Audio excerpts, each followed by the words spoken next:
What's that? Oh my God, I'd be shaking right now. Be at Pembroke Hospital. No question. Okay. Oh my God.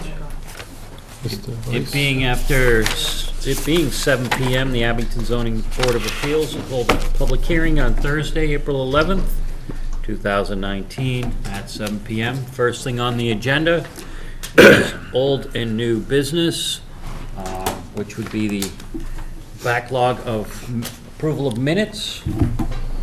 First one being from October 11th, 2018. Do we have a motion in regards to those minutes? I wasn't present, so someone else wants to. I make a motion to approve. I'll second. All in favor? Aye. Present. Second is minutes from November 8th, 2018. I'll make a motion to approve the minutes from the November 8, 2018 meeting. Second. All in favor? Aye. Third were the meetings, the minutes from the meeting on December 13th. Present were Rich, Bill, and Andy. Someone like to make a motion? Motion approved. Seconding it? Second. All in favor? Aye. Present. January 10th, right? January 10th, 2019. Make a motion to approve. Anyone second? Second. All in All in favor? favor? Aye. I abstain. February 14th, 2019. Rich, Andrew, and Andy were present. I'll make a motion to approve the February 14, 2019 minutes. Second. All in favor? Aye. March 14th, 2019. Rich, Bill, and Andrew were present. I'll make a motion to approve the minutes. Second. All in favor? Aye. Abstain. All right. That thus concludeth the meeting day of the minutes. Okay, first on the docket. Wait 1 second. Just the this- Tetra Tech bill here. $6,234.80 to be paid. It's a 500? 551.20. Okay, it's correction. It's the $551.20 to be paid by the petitioner. Do I have a second? I will second the Okay. Okay, motion of that. all in favor? Aye. Aye. Okay, there we go. Now we go. Are we ready, Nancy? Yep. Abington Zoning Board of Appeals will hold the petition of 166 Bedford Street Realty Trust, 312 Washington Street, Hanson, for a special permit and/or variance from 17521A1, 1A, 2, 3, 4, to allow 2 one-bedroom apartments on the second floor of the existing structure. Applicant is in the heating and air conditioning business. Will use the first floor, 1,800 square feet, for his business. Each department will be 1 bedroom and contain approximately 900 square feet. Property is located on Assessors Map 23, Lot 19, in the Highway Commercial Zone. Okay, this, I need to publicly declare that I am in a butter to this. Counsel, do I need to step down from this? If you are in a butter, Mm-hmm. you should if you have enough members to fill in. okay. Does he have to leave the table? It's not a bad idea. Okay. I would. All right, this property located at Assessors Plan 23, Lot 19, is subject to sewer system development fees that must be paid prior to building permit sign-off. Okay, sir. Yes, good evening, Mr. Chairman and members of the board. My name is Ronald Whitney, and I'm here on behalf of the applicant, Bruce Davison. You're familiar with this petition. I'm sure you recall this petition has been before you on a number of occasions over the past 8 months. Believe it or not, this process started back in September. Bruce Davison owns the property at 166 Bedford Street in an entity known as the 166 Bedford Street Realty Trust. The property is approximately 10,000 square feet in size. It's in the highway business zone. It has a existing building that was built approximately 3 years ago, maybe? 2014. It's about 3,000 square foot in size. Mr. Davidson is in the HVAC business, heating, venting, and air conditioning business. He wishes to run his business out of that property, which is an allowed use in the highway business zone. And he also wishes to put 2 apartments on the top floor of that. It's a 2-story structure. Now, the quandary that we found ourselves in, both your board and myself and Mr. Davidson, is trying to fit a square peg in a round hole. In other words, there isn't anything that specifically says that this type of an operation is allowed or disallowed as it's presented to your board. In other words, it's a mixed use. It's residential on the top floor, it's commercial on the second floor. And I think that's the problem that the board has had with it. Now, if we look at your bylaws, in section 175, section 21G4, the HVAC business is allowed according to your bylaws in the highway business zone. So conceivably, we would not have to ask for any relief other than possibly site plan relief in order for Mr. Davidson to go forward with his proposed HVAC business on the first floor. On the second floor, he is seeking to put 2 one-bedroom apartments. Now, we've talked about accessory apartments, we've talked about detached housing, we've talked about all kinds of things in the course of the hearings that we've had. And if you look at 175, section 21A, 1, 2, 1A, 2, and 3, it talks about all kinds of residential properties, detached housing, accessory apartments, 2 families, attached dwellings, multifamilies. All of those are allowed by special permit under your bylaws. So if we were just asking for a duplex, I would be here before you asking for a special permit in order to allow that property to be used for a duplex. If I was just here asking you for permission to use it as his HVAC business, I would be suggesting to the board that's an allowed use. So we have one use that's allowed. We have one use that's allowed by special permit. Now, if I understand the board's position, the last time we were before the board said because it's a mixed use, that should require a variance. And also, during the course of our number of hearings in this case, the board has stated on many more than one occasion that we don't grant variances. And I take that to mean that the board doesn't grant variances easily, and that the board is a strict constructionist board, insofar as they want to strictly construe the statute that suggests that an applicant before your board must prove that there is a hardship, financial or otherwise, that relates to the shape, topography, or soil conditions on this particular lot, on the lot of the applicant, whoever the applicant might be, that warrants granting relief. Now, I would suggest to the board, if the board is to, instead of taking the most heightened standard of review for these 2 uses, special permit for the residential, allowed use for the HVAC business, and instead throws that into requiring us, because we have a mixed use, to seek a variance from this board, the net effect of your policy will be to disallow over a period of time many, many uses that are good, solid uses that might be otherwise beneficial to the town. Let me suggest to you a property that everybody knows, the Stop and Shop property on Center Ave. That consists of a restaurant, Wendy's. It consists of a automobile facility, the gas station, and it consists of a supermarket.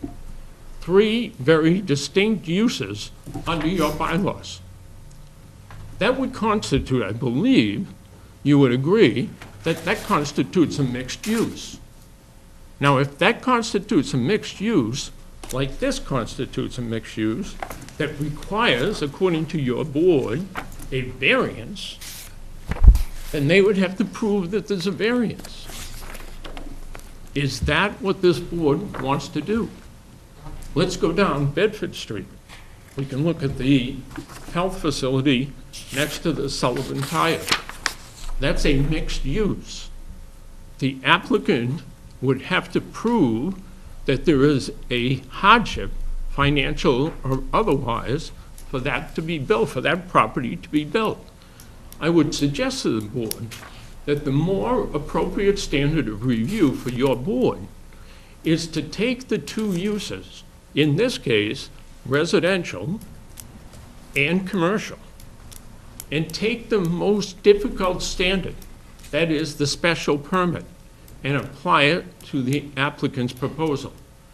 Don't apply it to a variance, because this man can use that property as a commercial property by way of right.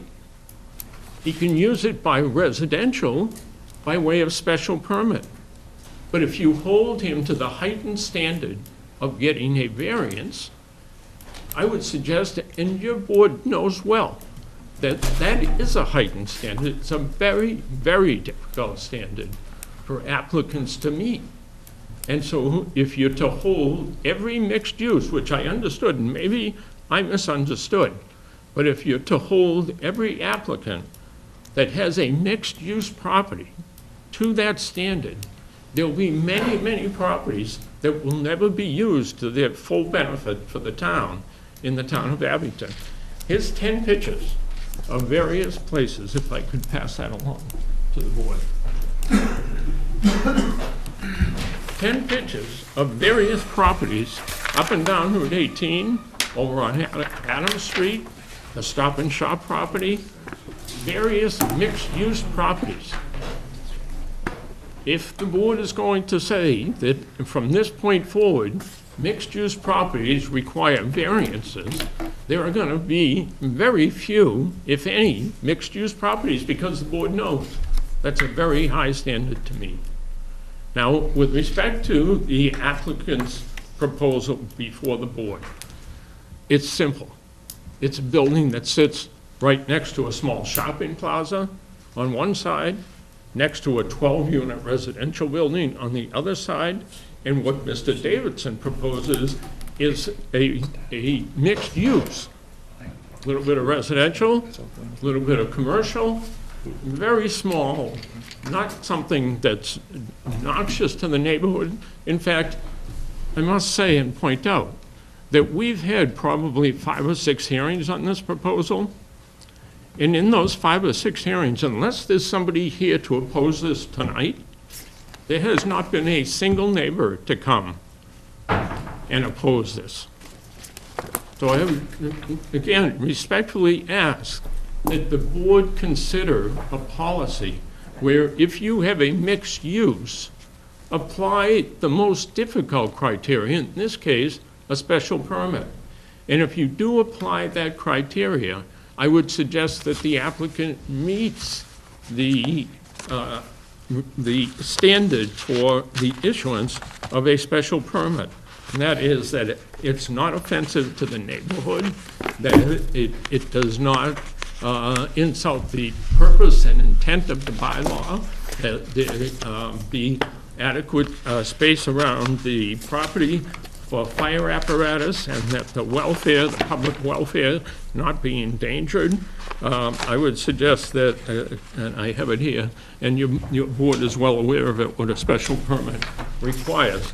and I would respectfully suggest that this proposal does not affect the public health, the safety, the welfare, the morals, order, comfort, convenience, appearance, or prosperity, or general welfare of the people of the town of Abington. In fact, it's an existing structure that Mr. Davidson just wishes to put to good use. He wishes to be a part of the Abington community. He's invested his money, he's paying his taxes, and he'd like to use it for his business, and at the same time, gain some small amount of rental income from the top floor of the business. I'm happy to answer any questions, as is Mr. Davidson.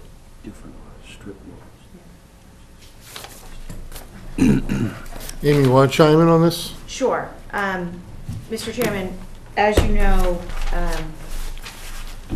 for good or for bad, the Abington zoning bylaw is a prohibitory bylaw, which means that under section 175-18, it says that except as provided by law or in this bylaw, in each district, no building, structure, or land shall be used or occupied except for the purposes permitted as set forth in the accompanying table of use regulations, which is 175-21. So therefore, as a prohibitory bylaw, which in the Commonwealth of Massachusetts is very common, almost all cities and towns have this, if it's not listed in the use chart, it's not allowed, and therefore a use variance is required. While I appreciate the argument that this is very good, etc., from a legal standpoint, the only thing that can get this project over a hurdle is a use variance. Now, one of the things to be mindful is that a lot of cities and towns do not allow use variances, and Abington does allow a use variance. And could you explain the use variance, in case they don't know? So a use variance would be just for the actual use, not dimensions or anything like that. Now, with regard to a use variance, because they're unusual, there's a lot that many zoning bylaws don't directly address a use variance, and so therefore most bylaws mimic 40A section 10, which is, you know, soil shaped topography, then hardship, and then no derogation from, you know, the meaning of the bylaw, so it won't be detrimental to the neighborhood. With a use variance, that standard is a little difficult because it's the use. So how does the soil shaped topography affect the use? Clearly there's hardship. Clearly you can say whether it derogates from the bylaw, whether it is detrimental to the neighborhood or not. But even if there are examples out there, and even if those examples, whether they're in the HC or not, and whether they somehow were allowed or not, the case law is clear that there is no precedent set in property law. There is no precedent set, because with regard to property law, property is extremely individualistic, and so there's no precedent. So unfortunately, that argument doesn't work. The argument regarding you should set a policy for mixed-use development, unfortunately, because of 175-18, you cannot create a policy. Perhaps a zoning change for adding in mixed-use development would be more prudent, but as we sit right here tonight, we don't have that. So the only relief we have is a variance for mixed-use development. I am a little disappointed because I did read through all the minutes, and I have, even though I wasn't at the prior hearings, I have opined twice on this. And I thought I was very clear that a use variance is needed. So I was hoping tonight the argument would be for a use variance, because I never put myself in the shoes of ZBA members, but Does the use variance go away, or just stay with the property, or? The use variance is connected to the use. So as soon as the use ends, the variance is gone. And then that's, So next technically- people would have to come in Yeah, I mean, and so do the same thing. technically the use variance, while variances run with the land. They do not run with they don't run with the owner. But with a use variance, it's, again, it's a little different, because so few cities and towns allow use variances, there's not a lot of case law on it, but I would say that if the next person comes in and wants to do some other type of business or something else up above, they would have to, the building commissioner would have to determine that whatever that use is, it's close enough, or it's the same. So it's tied to the use. We've been through this many times. You've read it Yes. all, so. Chairman, may I? Oh, I'd just like to respond to town council. Go ahead, yeah. And my response is this. She's suggesting that your bylaw is prohibitory. So if it's not spoken about in the bylaw, then it's not allowed. There's nothing being proposed by Mr. Davidson that's not spoken about in your bylaw. If you look at 175-21, Section A, residential uses. No, mixed use is what this is. Ma'am, Yeah. please. This is two uses that are spoken of in the bylaw. One by right, Mr. Davidson can go forward with, and one by special permit. He's here asking for a special permit. That's what he's asked for before. And Okay. I believe that it would be inappropriate, and it's for the board, I understand it's for the board to make a determination. But why not hold the applicant in these cases to the highest standard that applies to the two uses that are being requested? Because, think about it, if you hold applicants for every mixed-use property to the standard of getting a variance, there might never be another mixed-use property in the town of Abington. Is that what the Well, will you're of talking this about board? residence and business mixed together. I mean, I would I respond. mean, this was a different zoning before he bought it. Now it's a different zoning. It's a different zoning now. It's a Who different knows zoning if it was the area. same zoning today, if it would even be built there, because it possibly will not be mixed use there in today's zoning. So it was zoned before transitional differently, and then commercial. it's built. It's been built, the permits haven't been signed, no one's in there. This is where all the confusion comes in. It was built in a different zoning, and now you're coming for us when it's in a different zoning. With So, all due respect, Mr. Chairman, if you go back and look at your zoning, it was transitional commercial. It's highway commercial. The aspects of the use regulations in your bylaws on this property apply almost identical in the transitional commercial as in the highway commercial. Mr. Chairman, council's argument is, in my opinion, it's nonsensical, because you could have, that means that you could Right. have apartments and a single-family house on a lot. You could have, that doesn't make sense.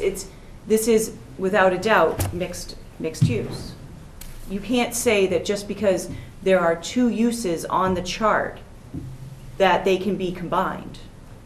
It's like saying you're gonna put apartments over Stop and Shop. Exactly. It's not gonna Or an auto garage with apartments over it. I mean, that's not what the bylaw is here for. Unfortunately, like I said, unfortunately, it's prohibitory. If it doesn't say mixed use with commercial on the first floor, which is in a lot of bylaws. They allow a mixed use with commercial on the first floor and residential above.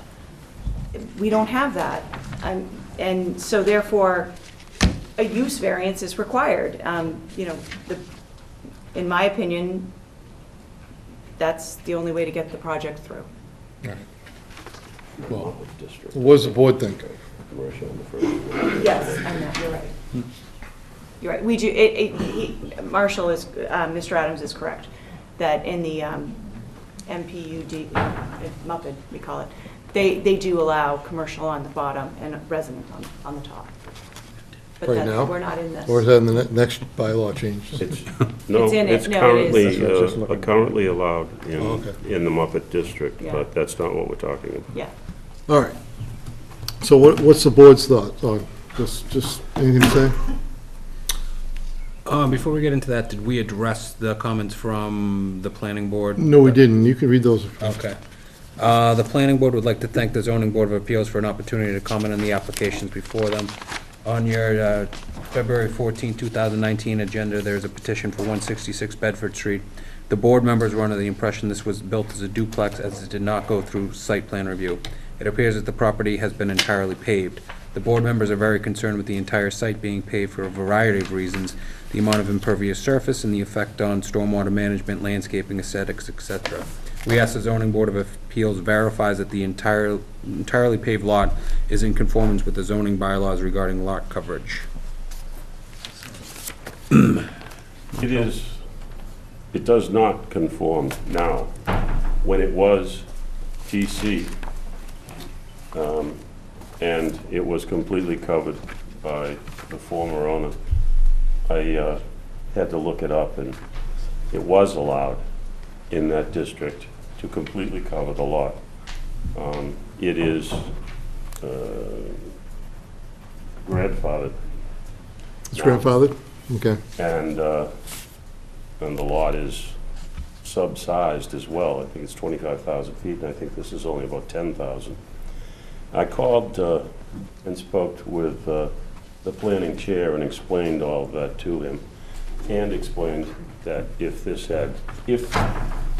the board voted favorably upon this application, that in addition to the current owner having to move forward with the fire safety scores or provide sprinklers, he would also be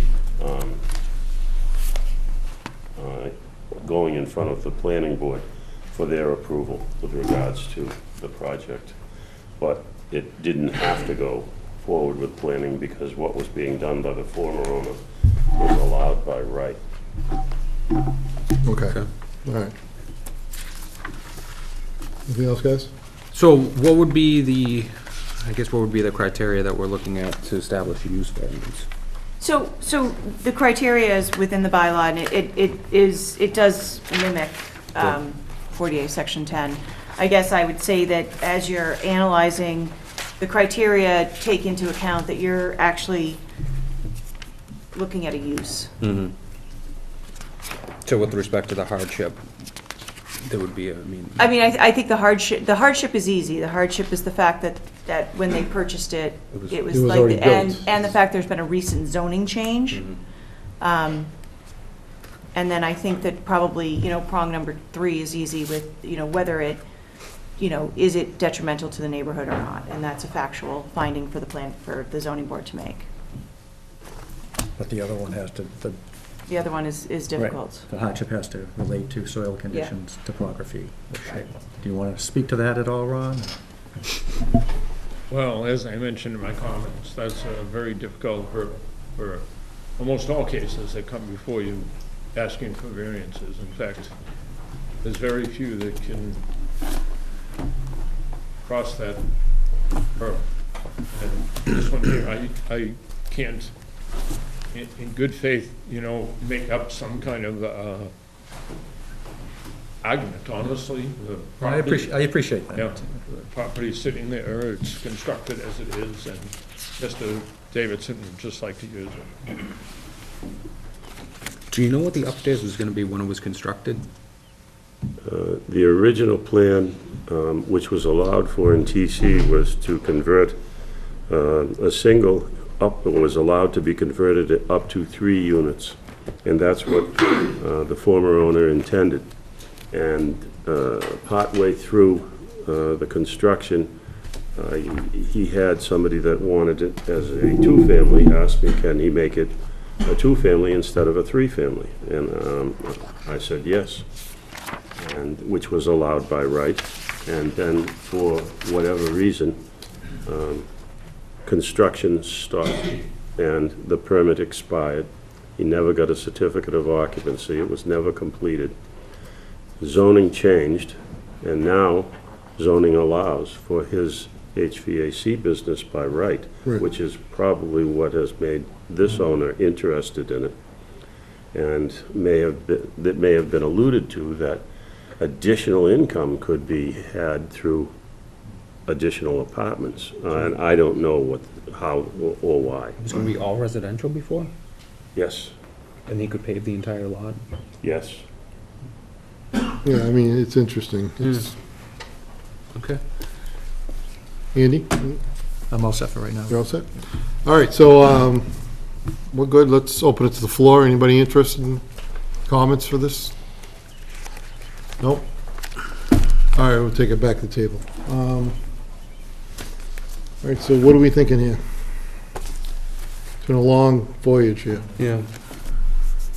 Well, I think based upon town council's analysis, it's a variance. The use variance. Yeah. Yeah. And, I don't think it rises to the, doesn't meet the standards as far as I'm concerned for a variance. And I think Attorney Whitney agrees with that, unfortunately, but I think Okay. that's my feeling. I'd agree. Anybody want to make a motion? You want it? Go ahead. You're better at it. Let's see, I'll make a motion to deny the petition of 166 Bedford Street Realty Trust, 312 East Washington Street, Hanson, for a special permit and/or variance from 175-21A1, 1A, 2, 3, 4, to allow for 2 one-bedroom apartments on the second floor of the existing structure. Applicant is in the heating and air conditioning business and will use the first floor, 1,800 square feet, for his business. Each apartment will be a one-bedroom and contain approximately 900 square feet. Property is located on Assessor's Map 23, Lot 19, in the Highway Commercial Zone. Second that. All in favor? Aye.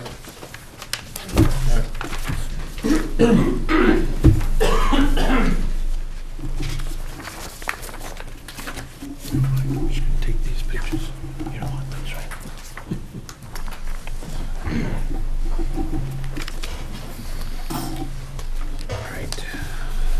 It being after 7:05 PM, Abington Zoning Board of Appeals will hear the petition of Philip Pacino Sr. and Anna Pacino, 55 Bayfield Road, North Quincy, for a special permit under 175-32I for an in-law apartment at 110 Cynthia Road, property located on Assessor's Map 51, Lot 16C in the R30 zone.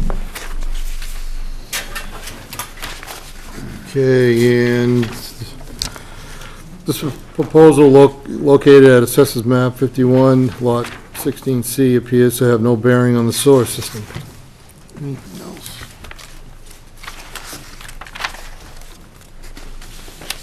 Go ahead, please. Go ahead. Good evening, ladies and gentlemen. My name is Jack Reardon. I'm the owner of the subject property, and I'm here to discuss the special request on behalf of the Pacinos. As the owner of the property, I had a purchase and sale agreement to build a house for the Pacino's son, and they would like to have us build an in-law apartment, accessory in-law apartment attached to that. I have a letter which authorizes them to make this application. I'd like to submit that to Nancy. And I have plans for each of you. Those, these? You already have them? Yep. Okay. I've read through all the regulations relating to the special permit request, and I believe that the application meets all of the requirements in the bylaw. As luck would have it, I was granted a special permit last year in front of your board with the same type of request on an adjacent property. The house has been built, and so I think that it would be beneficial to the neighborhood. Architecturally, it's in keeping with all the other houses. We've built a couple dozen houses in the subdivision already. And so on behalf of the Pacinos, I respectfully request that you grant the permit. What is the square footage of the proposed in-law apartment? The in-law apartment is 896 square feet. And what is the square footage of the primary residence? It's 2,100 square feet finished, and there's some additional space above the garage for those owners to utilize.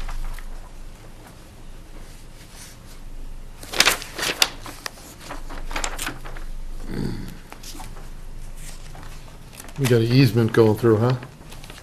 Yes. There's a 20-foot drainage easement, temporary detention of stormwater.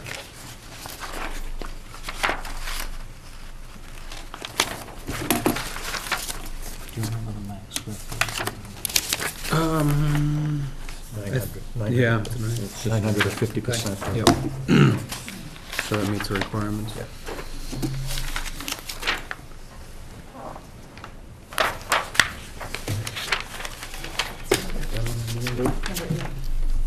I don't have any further questions, Mr. Chairman. Just looking for the square footage. I just You guys got any switched my questions? habit from the old one to the It's right here, number 3. 950%. Yes, number 3. Mhm. Mr. Chairman,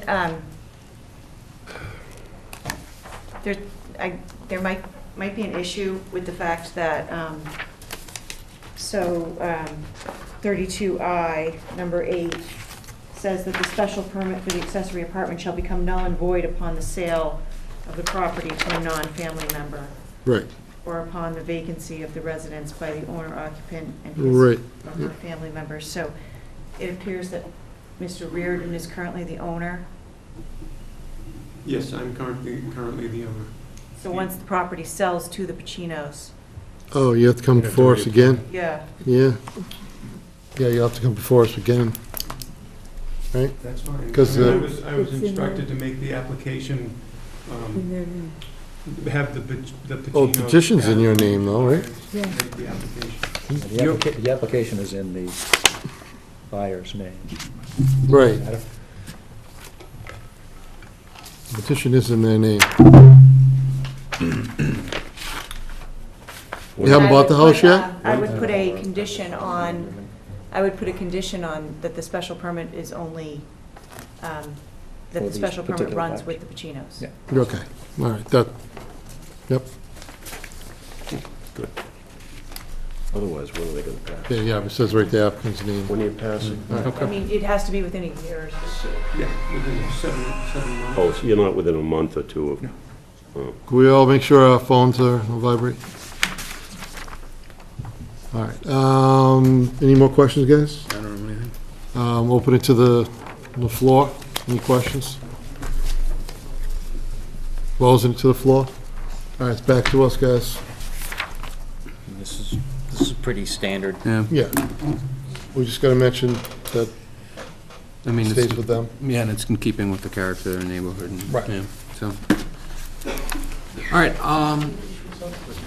I'll make a motion. Wait, one second. Yep, How do yep. you issue a building permit for an accessory apartment if he owns it?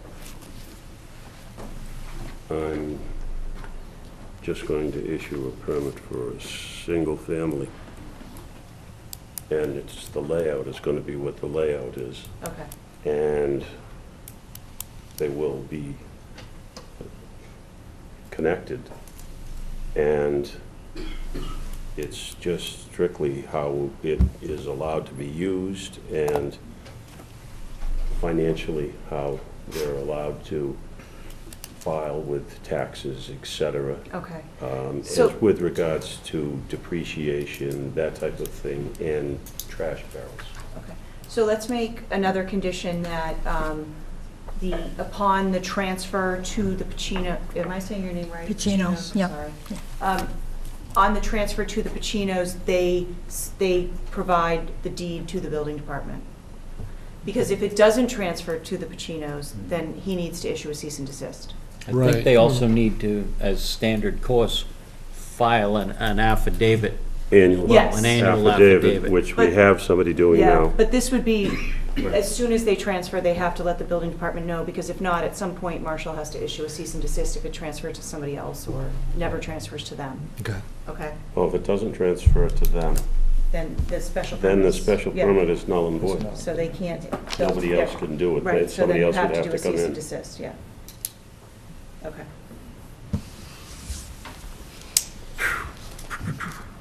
Seems so simple. I'm sorry I interrupted you. No, that's okay, that's, Train of thought on there's that. nothing wrong with that, thank you. So make a motion to approve the petition of Philip Pacino Sr. and Anna Pacino, 55 Bayview Road, North Quincy, for a special permit to run with the Pacino's ownership under 175-32I for an in-law apartment at 110 Cynthia Road. Upon the transfer of the property to the Pacinos, they're to file a copy of the deed with the building department. The property is located on Assessor's Map 51, Lot 16C in the R30 zone. I will second that. All in favor? Aye. Aye. Pass. Thank you. Thank you. Good luck. Thank you.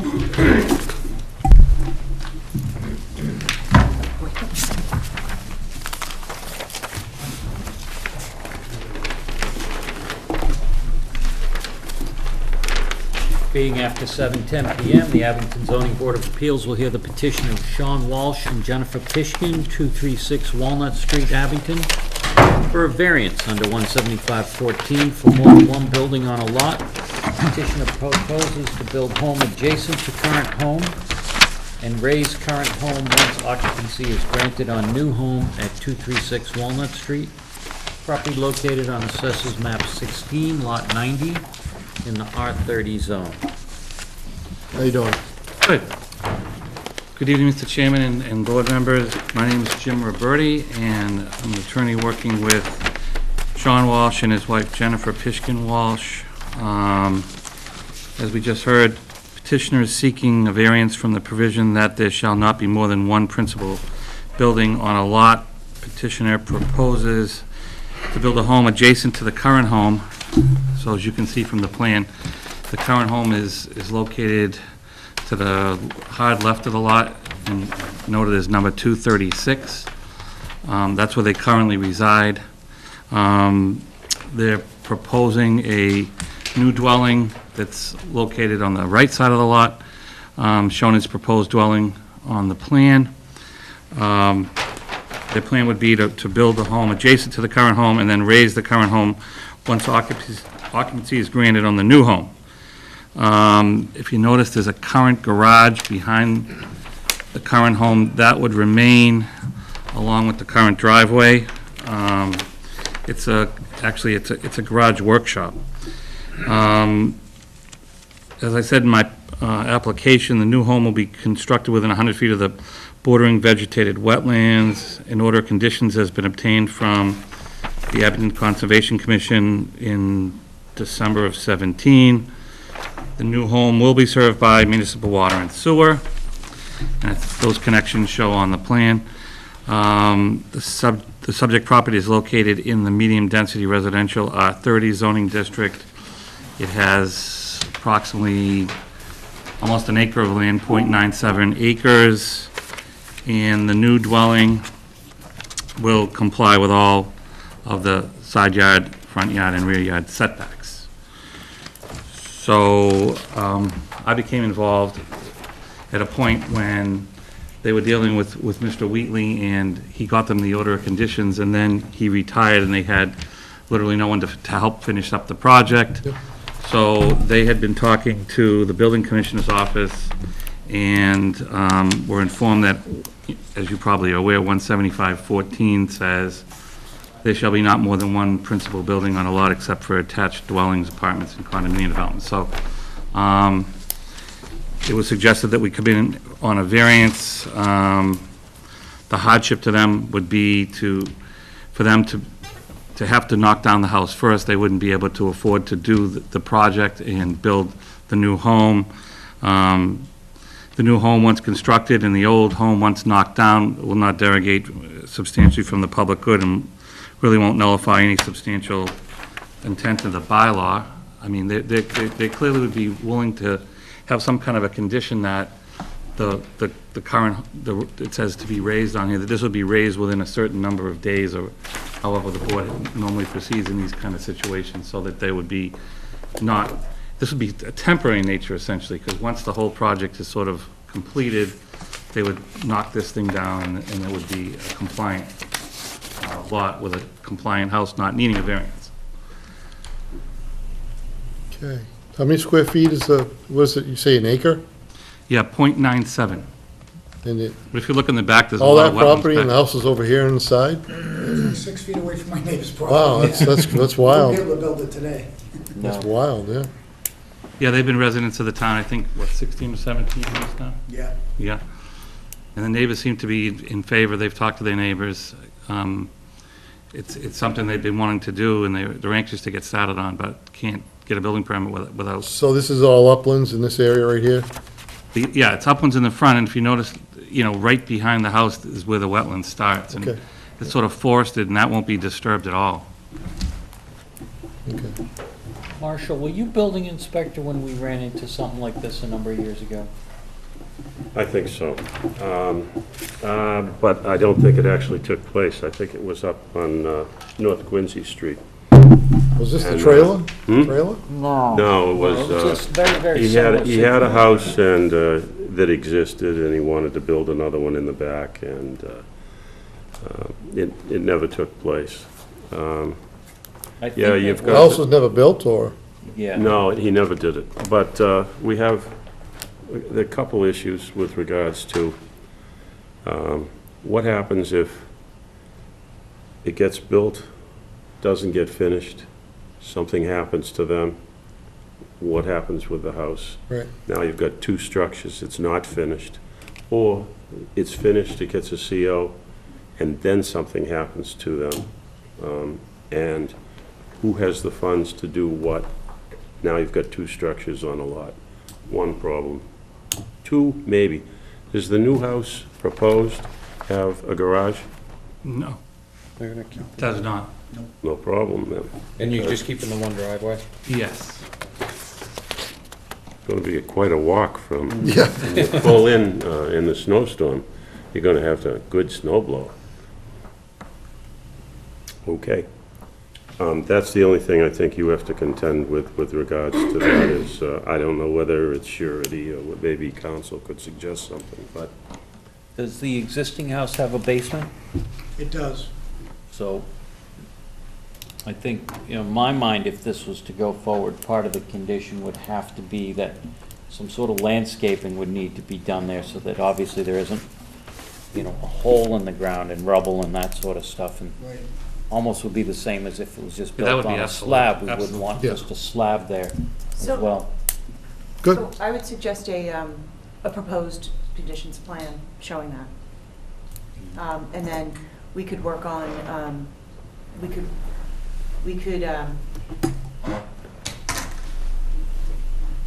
so you are entitled to issue certain restrictions on a variance, certain conditions on a variance. So I think that if the board was so inclined, we could come up with some conditions such as that number 236 shown on the plan has to be, a demolition permit has to be issued prior to a CO, Okay. and that the demolition has to occur within however many days you guys see fit. I don't do construction. I don't Is either. 30 days Well, good? 30 days good or popped bad? into my head, too. Is that Down? feasible? Yeah. 30 Is days? that feasible? a week. Oh, okay. So, I mean, you could say 30 days, From the issuance of the demo permit, does that work? exactly. Yeah. And you can't get a CO. Full CO, can we get a full CO. temporary? You can get Yeah. a temporary CO. Yeah. But if you could get just a simple proposed conditions plan so that the board knows that when 236 comes down, there's going to be some kind of landscaping there. So Yeah. post-construction? Yeah. Okay. Yep, just showing. Is that something we could there. submit as a condition, or or they want to see it before they grant? It's up to, that's up to them. Say that again, please. He was wondering if you guys want to see a proposed conditions plan showing what's going to be in the place of number 236, or can that be a condition to Obtaining the building permit? obtaining the demo permit, a building permit, either one? I'd be okay with it being a condition of obtaining the building permit, because, we're not looking for No. topiary or Right. anything like that there. We're just expecting the space. lot basically to be regraded Regraded. and seeded over or Right. something Yeah, like that. absolutely, he'd do that anyway, yeah. But I Well, think, That's fine. in our position, having dealt with people for years, if we don't spell it out, it doesn't necessarily happen. Totally understand. But there will be an absolute condition that if the variance shall expire upon the issuance of a CO. Right. The other thing is that Which is fine. if a CO, does not, how do we do that? If a CO doesn't issue in a certain amount of time, then it would be a cease and desist. The variance. Yeah, well, you've got the building permit doesn't expire if you continue to work on it. Right. So that doesn't really give you something. They're not necessarily in control. How long does it take to build? Right. What A actions do year we at have? the outset? Yeah, makes sense. If you can't get Okay. it done in a year, gives you Right. leeway with weather, et cetera, and depending on what happens, rain, snow, freeze, if you can't do it within that,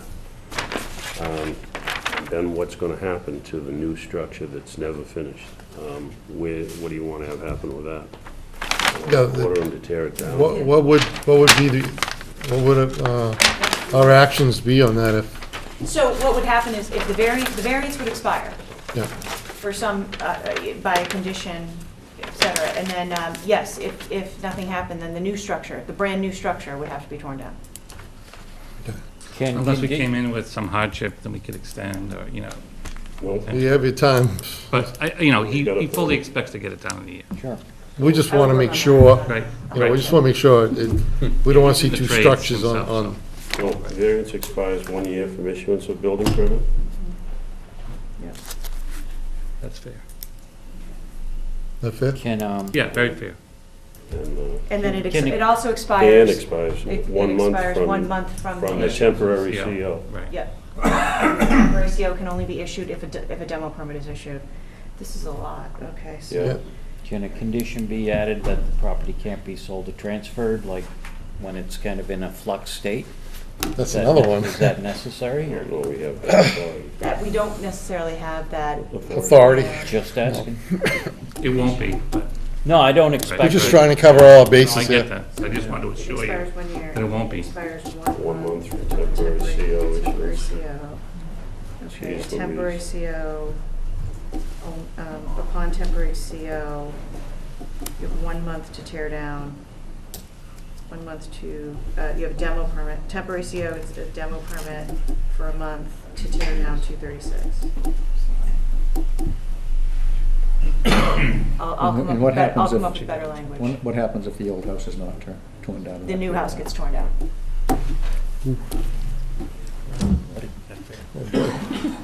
That's my only other question. All right, so I we just good wanted on to this? question, Rich. Go right ahead.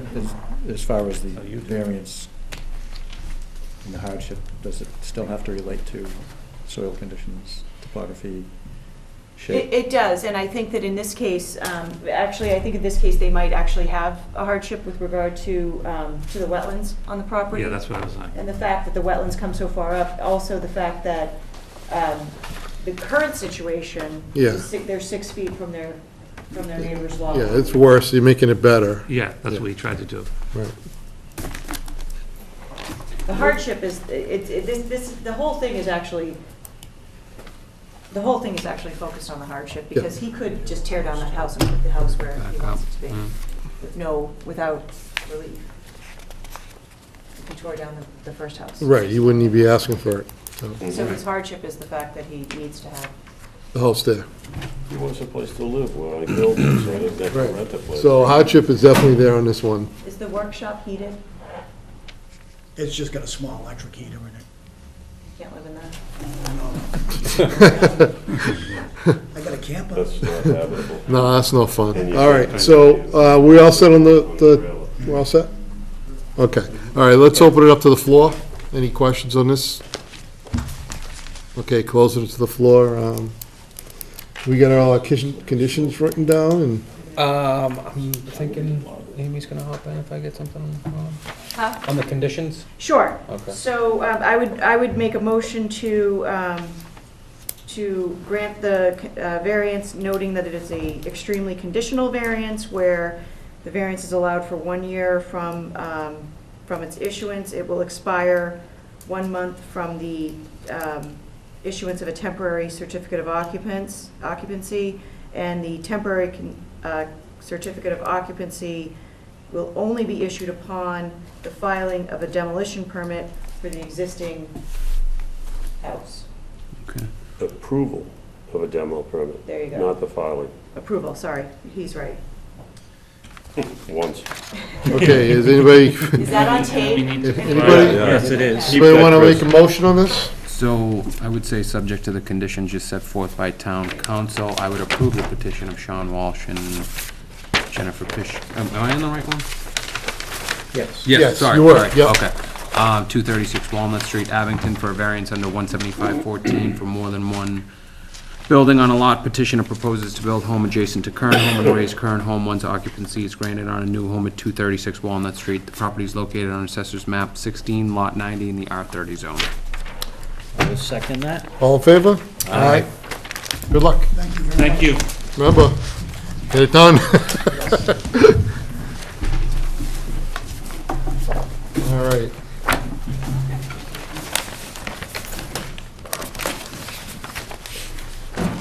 Thank you very much, I appreciate it. Have a good one.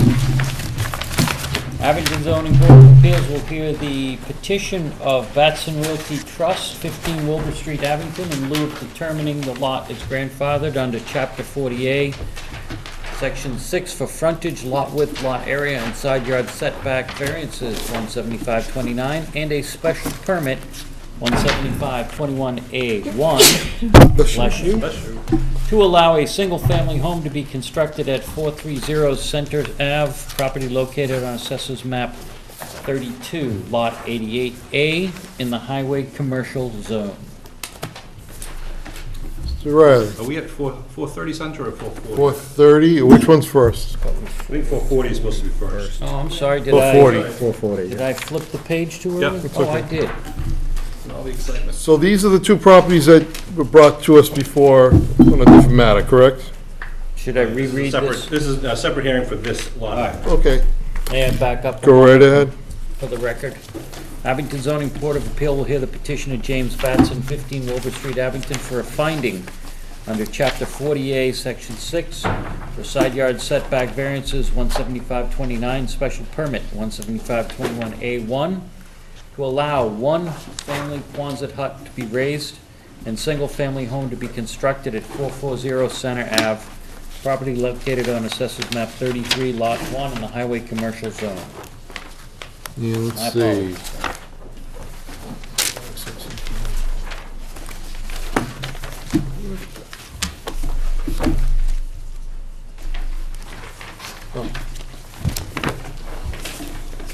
This proposed location on Assessor's Plan 33, Lot 1, appears to have no bearing on the storage.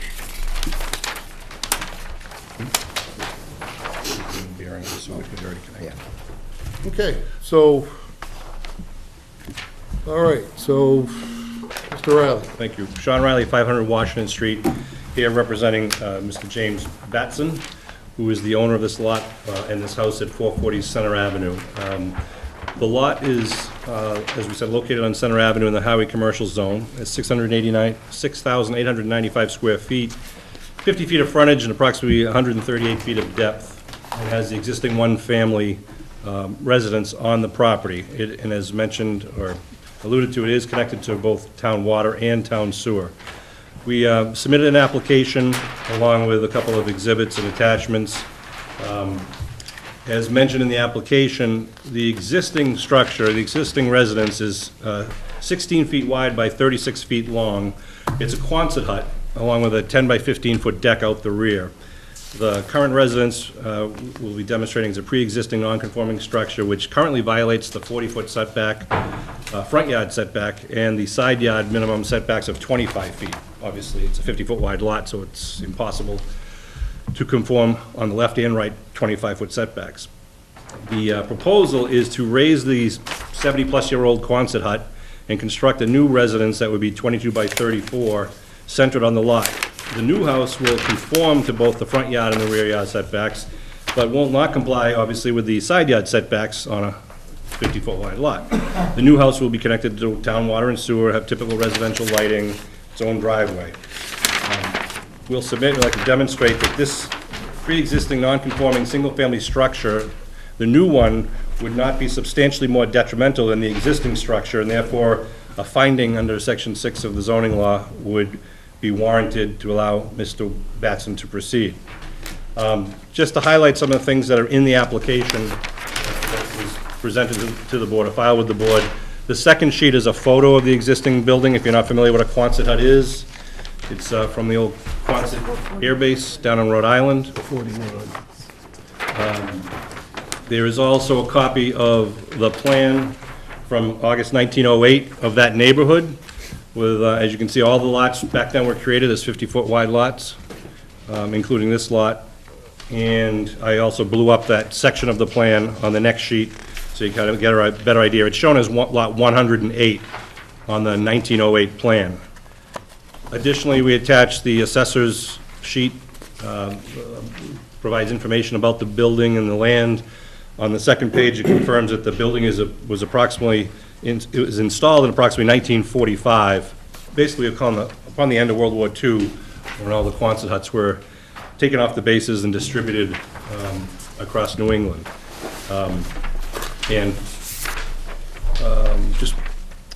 I also, in order to achieve the finding status, we need to confirm that this is a pre-existing non-conforming lot, pre-existing non-conforming structure. And I did bring with me a copy of each and every deed from 1948 forward. I'd like to file a copy with Nancy unless any one of you would like to look at it. But in 1948, if I get their names right, the buyers and the owners of the property were James A. Batson and Mabel E. Batson. This is James W. Batson. His mom and dad bought this property in 1948. They bought it from June Little and Carl Carlson, who basically were selling off of the lots in that area at the time. Moving forward from 1948, now it was lot 108 on the plan recorded at the Registry of Deeds. After the 1948 deed, it was conveyed out again in 1955, lot 108 on the plan. Again in 1958, it was sold again, lot 108 on the plan. It was then conveyed again in 1961, lot 108 on the plan. It was further sold in 1964, same description, lot 108 on the plan. 1968, it was sold for lot 108 on the plan. 1969, it was conveyed, lot 108 on the plan. And in 1985, it was sold, lot 108 in the plan, and James W. Batson bought it in 1987, lot 108 on the plan. I hate to bore you with the details, but it's important to establish the fact that lot 108 has been lot 108 alone and separate since 1948, which was prior to zoning. So this 50-foot wide lot was in existence, pre-existed zoning. Now that zoning has come into effect, the fact that it's 50 feet wide and under 20,000 square feet means it's a pre-existing non-conforming lot, and the structure that's on the building, which does not conform to current setbacks, means it's pre-existing non-conforming because the structure was there in 1945. Any questions regarding that issue right there? Because I think that's kind of our basis for where we are. How do you know the structure was there in 1945 again? I'm sorry. Two reasons. The assessor's information that was that's given. like AYB. 1945, and the fact of what a Quonset hut is came from the air base. They were distributed from the air bases and placed there, and then the family history, that's where mom and dad lived. And there's no building permit, obviously, for... Not that I'm aware of. Okay. These were actually put on trucks and plopped down.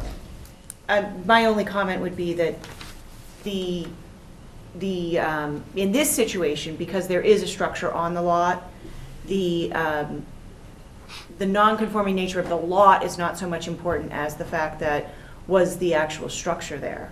Because what he's looking for is a Section 6 finding, which is that a change, extension, or alteration of a non-conforming structure. One of the things that I did have a question on is that on the plan, it doesn't really denote that the fact that, so the Quonset hut, the setback to the existing structure and the setback to the new structure on the side, you are increasing that setback, Right. correct? On the side only, yes. Yeah, but on both sides, though. 3 feet, yeah. But it's got to be different, because it looks like it's more on one side than the other. Oh, yeah, you are correct, I'm sorry. It's 14, the new house is going to be set in the middle, so it'll be 14 feet on each side of the lot. Okay. From the lot line. And is the new structure going to be bigger than the Quonset hut? No, in fact, I highlighted this plan so you can kind of see it. The red is the existing Quonset hut with the deck out in the rear, and the other building is, it's on your plan, you can see the... You just barely see, I wasn't sure if it's all... Right, so you can see the Quonset hut right now is closer to the street than the new building. The new building is going to be actually shorter. I think I gave the dimensions, was 32 feet, I believe it was. And it's going to be centered. So the new building will conform to front and rear setbacks. The existing building does not conform to side setbacks, nor will the new one. It's impossible. So what they need to determine, Mr. Riley, is that these two setbacks, right here, the side setbacks, they're currently non-conforming, and they're going to stay non-conforming, but they are going to extend. Right, it's an So- intensification. Right, so could you just do you have any kind of estimate as to what these are? I mean, they don't look significant, I'm just trying to, so we Right. can have something to put in the decision. There is a scale on there, obviously, Okay. 1 inch, it was 20 feet. I didn't bring my ruler. But you can see that the new house is marked off at 14 feet from each sideline. Yeah. There is a rule here. So if you were, just eyeballing it, Council? I would say the existing Quonset hut is probably 16 feet from the left and 15 feet from the right sideline, roughly.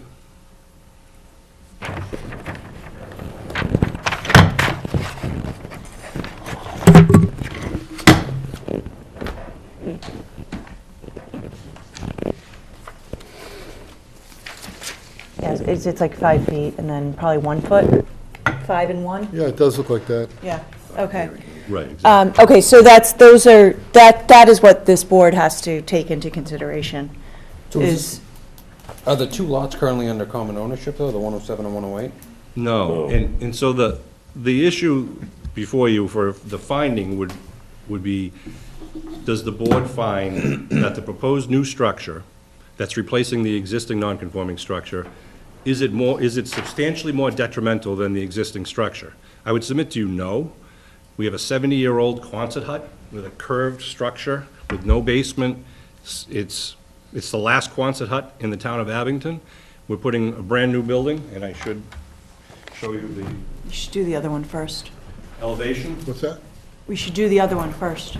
What, the Yeah. one without the property, the We house? should do 430 first, Why is that? because then we could determine that they're separate. Right? I don't know. I mean, it does, I mean, It changes the analysis, yeah, doesn't it? I think it would, right? However you'd like to proceed. Yeah. I mean, we were gonna do this one first because it's a simpler fact. It is, but in light of the fact that, I don't know, what was it, 2 or 3 months ago, Yeah, it's right here if Attorney you want Riley to was read here it. claiming that they merged. No, I did not claim that. Oh, It's right here, it was attached to the, yeah, wait a No, I did second. not claim that. We never claimed that it merged. We do not think it merged. He was going to. We were offering to merge to enlarge the Okay. size of the lot, but that was denied. Okay, so right now, if I was looking at this, if I was looking at 440, which has the house on it, the first thing that I would say is, how do we know that it hasn't merged with 430? So that is the argument for 430, is that it hasn't merged. And and he has an argument for that, which is the fact that 430 is most likely an isolated lot. So it has 50 feet of frontage and 5,000 square feet, and it hasn't been held it wasn't held in common ownership when it became non-conforming. So that's a whole different analysis that he's gonna have to present at 4:30, so he might as well present it now, right? we've already kind of started If this not, one, we have to no. go through the whole thing twice.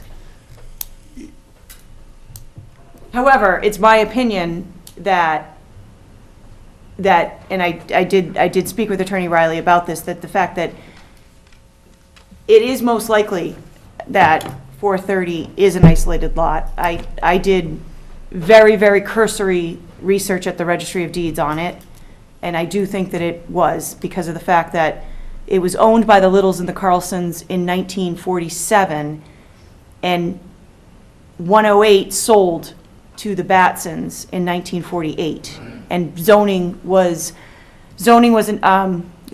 first brought into, first accepted in Abington in 1954. And in 1955, the Little and Carlson still owned 430. They still owned 107, which was taken by taxes. So in 1954, it's almost certain that they were owned by separate people. So, but that's not the town's burden to prove, and that's not this board's burden to prove, or me to prove. So Attorney Riley is going to provide all of that information to us. But isn't it the case that if you have a vacant lot and a built lot that are in common ownership, and the vacant lot is in nonconformity, then they, as Andy said, they merge and They merge only reduce if the nonconformity? They're not in common ownership. these technically are not in common ownership because they were not owned in common when they became nonconforming. Okay. Gotcha. So it's when they become non. Can I ask a procedural question? I'll do whatever the board likes. I was trying not to confuse the issues, but if you think it's healthier to put it all on the table, then I would suggest that we should open the second hearing for public purposes. And we can hear it all together, and I will do my best to try to differentiate one from the other, whatever the board would like to do. But I don't want to start talking about Lot 107 or 430 Center Ave during the hearing for Lot 108. Unless you'd like to, then we should maybe open the hearing. That's just a suggestion on my part. It's simpler than you think. I don't want to confuse it, but What do you want to do, Mr. Chairman? Well, I think it'd be more confusing, unfortunately, to reopen. I think we should just go what we have right now. Okay. Because we started this. So I think that what the board has to determine on 440, which is Lot 108, is the fact that, was the structure there, in this case, pre-existing to zoning, and then is the intensification of the nonconformity more detrimental to the neighborhood?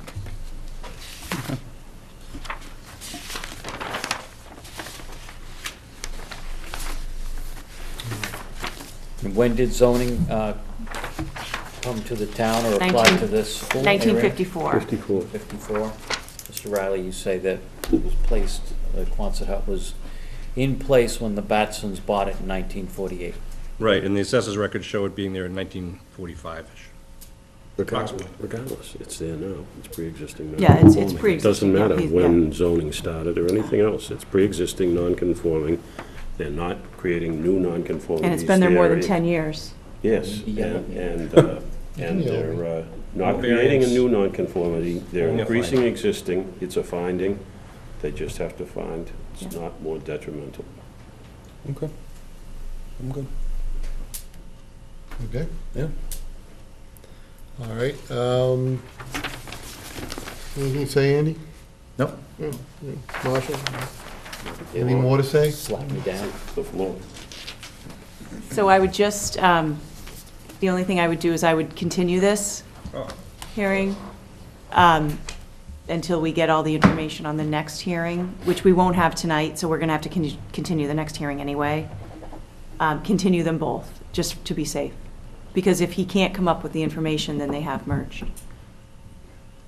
How do you know I'm not going to come up with it? I know you are, but I'm just saying, let's be safe. No, you just said, oh, yeah, if you want Yeah. to, maybe if you want to put this in recess, and then we can decide if you want to make a decision after you hear the second hearing, or continue them both. I don't want to agree. continue this to I next agree. month. I agree. Say again? If he has the information we need tonight, And Fine. we can come back to this. Yeah. at that Yeah, point. take a vote later tonight, or you could decide to continue one or both of them if you'd like, after you see the, yeah, that's fine. I don't think he's going to have the information. Okay, can I open it to the floor? Why not? Okay, open this to the floor. Anybody? Nobody? They're already sick of Okay, it. closing it to the floor. Back to the board. All right, so, situation. Do you want to make a motion to I recess think until we hear the... Continue it until 8:25. Yeah. Okay, and you guys want to make a motion at that? Sure. Make a motion to continue until after the petition on... 4:30. 4:30 Batson, 430 Center Avenue. Okay, I'll second that. all in favor? Aye. All right, next. Thank you. I'm gonna give this, can I give this to Nancy for the file? Or Did do you need I it? just give, no, I have one, I thought I gave. Do you have this, Nancy, with the color? Oh, no, I'm sorry, that's what I got.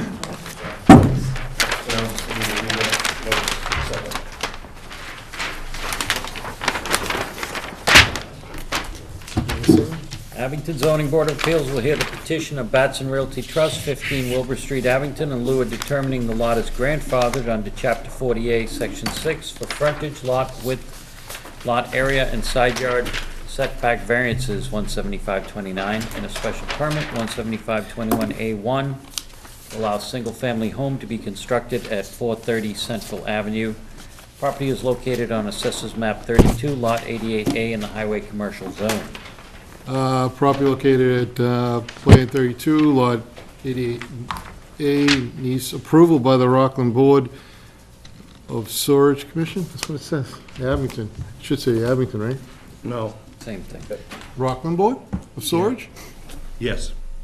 Commissioners, prior to build sign off. Hi, Mr. Chairman, that small section of Center Avenue, just because of gravity, Still, Goes to rock. is it, okay, all right, right, there is a sewer stub there already, but to connect, all you right, just have to get the open. okay. That's funny to see it there It is. in the paperwork. Sean Riley, 500 Washington Street, Abington, here to represent the Batson Realty Trust, which is the owner of the property at 430 Center Avenue, which is a vacant lot, 50 feet wide, like all the other lots there in Center Avenue between Bradford Street and the town line. It's the same 1908 plan. I wrote down 1907, I think it's 1908. Yes. Just, I know you already have a copy of the plan, but Yeah. we have a color version of it, same thing, just showing the, that it's, this is basically the exact same structure that is proposed on the lot that we were just discussing at 440 Center Avenue.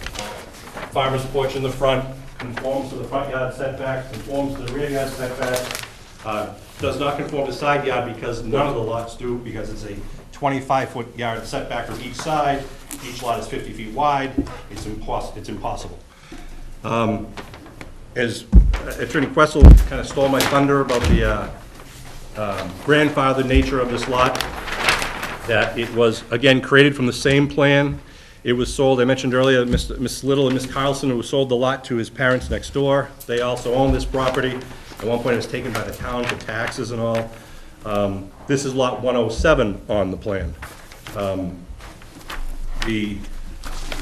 don't want to regurgitate everything. I'll go into as much detail as you'd like to. I believe, correct me if I'm wrong, we would need a special permit. It's a highway commercial zone. Highway commercial zones require special permits for the 1 or 2 family use.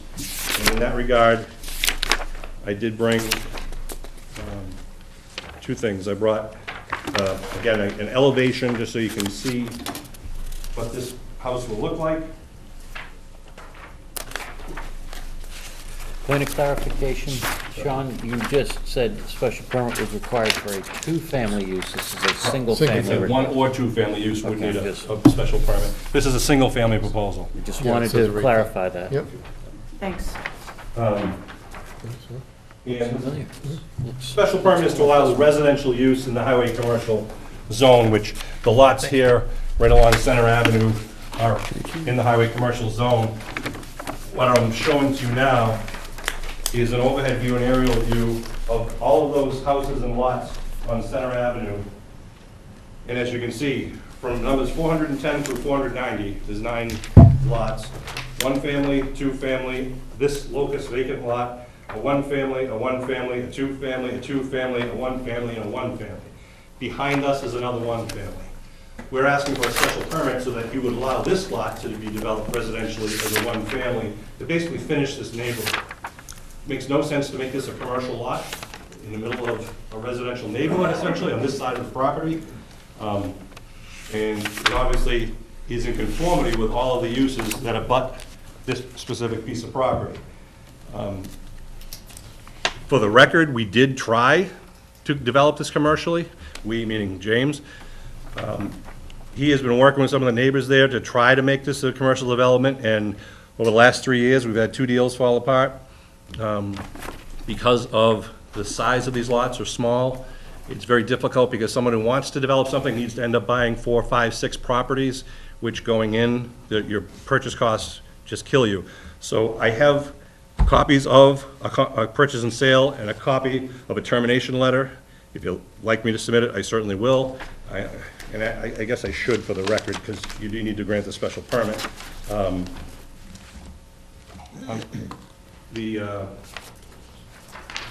This is the purchase and sale agreement where we're going to try to sell the Jim Batson lot, the Batson Family Trust lot, a third lot owned by another gentleman, and then he had a fourth lot. This is the purchase and sale, just put in there for the record, and here is the termination letter where they said it just doesn't work. This is from Hutton Site Development. Sorry, just take the microphone. We then tried to sell one of the lots, actually another 50-foot lot, not subject tonight. This is an email, a termination notice from Attorney Demars from Abington, who represented the client, was trying to develop something commercially, and the lots just aren't big enough. Any commercial development on this property is going to need variances, because frankly, any building on this lot would have to have variances because of the setback regulations. 25 feet from each side, 40 feet from the front and all. In this case, if the board is to conclude it's a grandfathered lot, we are allowed to build on the property, and we're asking for the single-family use, which is the most benign use and the one that kind of fits into this neighborhood. I hope you would agree.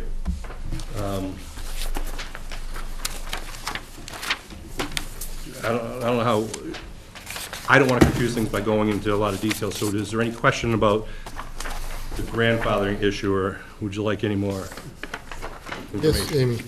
So, my only, I have 2 things that I would like more information on. The first is, I would like to know what the zoning was in 1954. There's a chance that the zoning could have been 50 feet and 5,000 square feet, so it would have been conforming at that time. We need to know the actual date that the lot became non-conforming. So we need to know what zoning change made it non-conforming. So that's simply just some research at the town clerk's office. I have that if you like. Oh, that would be great. However, I've got one more thing, so I still might win. Jack it off, it's a little bit. It's warm in here today. It is warm. So the other thing that I have is this provision is for single family, it's for residential properties. So it says that, it says any increase, this is from the actual statute, from 48 section 6 paragraph 4. Any increase in area, frontage, width, yard, or depth requirements of a zoning ordinance or bylaw shall not apply to a lot for single and 2-family residential use, which at the time of the recording or endorsement, whichever occurs sooner, was not held in common ownership with any adjoining land conformed therewith, blah, blah, blah. And as long as it has 5,000 square feet and 50 feet of frontage. So how are you claiming that this is a lot for single and 2-family residential use when you need a special permit for that? So at the time of recording, sorry, pardon my French, at the time of recording the plan, there was no zoning, so it was allowed. Anything was allowed at that point in time. And I couldn't find any cases on that. That's because it's just an accepted fact. The world, according to Mr. Riley. No, this, as I think the board's aware, Amy's well aware, this zoning section It's very 6 difficult. Yes, is one of the most poorly written statutes. Yes, I agree. And it's very hard to interpret, and none of us wish we were here talking about it, believe me. But what I did was found the zoning map from well, the earliest one on record at the town clerk's office is a 1962 map. And I'll show you, I couldn't bring the whole, the original one is on record, it's on file at the town clerk's office. I have a couple of copies. So what I did was I took a copy of the legend, meaning the title of the map. I took a copy of the section of the map, which I circled in red, which is where this property is, right under the word Route 123. And if you notice, it's labeled on the plan as zoning district B1. And then if you turn the page, I blew up the section that says B1 means it's zoning district business 1. And then it just has another copy of the plan, the legend there. So that's step 1, establishing, hopefully for the record, that it was back then in the day, B1. Now here is your zoning bylaw from 1954. Don't ask me why I have this in my filing cabinet, but I guess. You have everything. I'm not particularly surprised. Okay. So if you turn to, sorry, I'm trying to get these. If you turn to page 11, and I tried to highlight this for you as you go through this. You see I put it in number 1, that's the use is allowed under the business 1 district, which the plan shows. The first use is any use permitted in residence 3 districts. So then if you go to the left on page 10, where the number 2 is, it shows the residence 3 district uses, and the first number is any use permitted in residence 1 districts. So now if you back up, okay, to number 3, under residence 1 districts, what is allowed as a right? Detached single-family dwellings. Okay? What about dimensions? Setbacks? They're on the.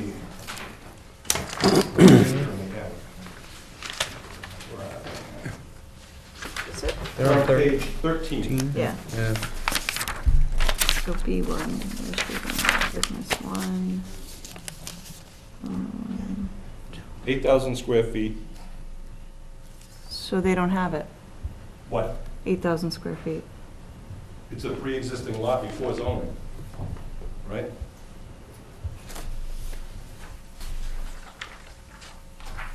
Yes.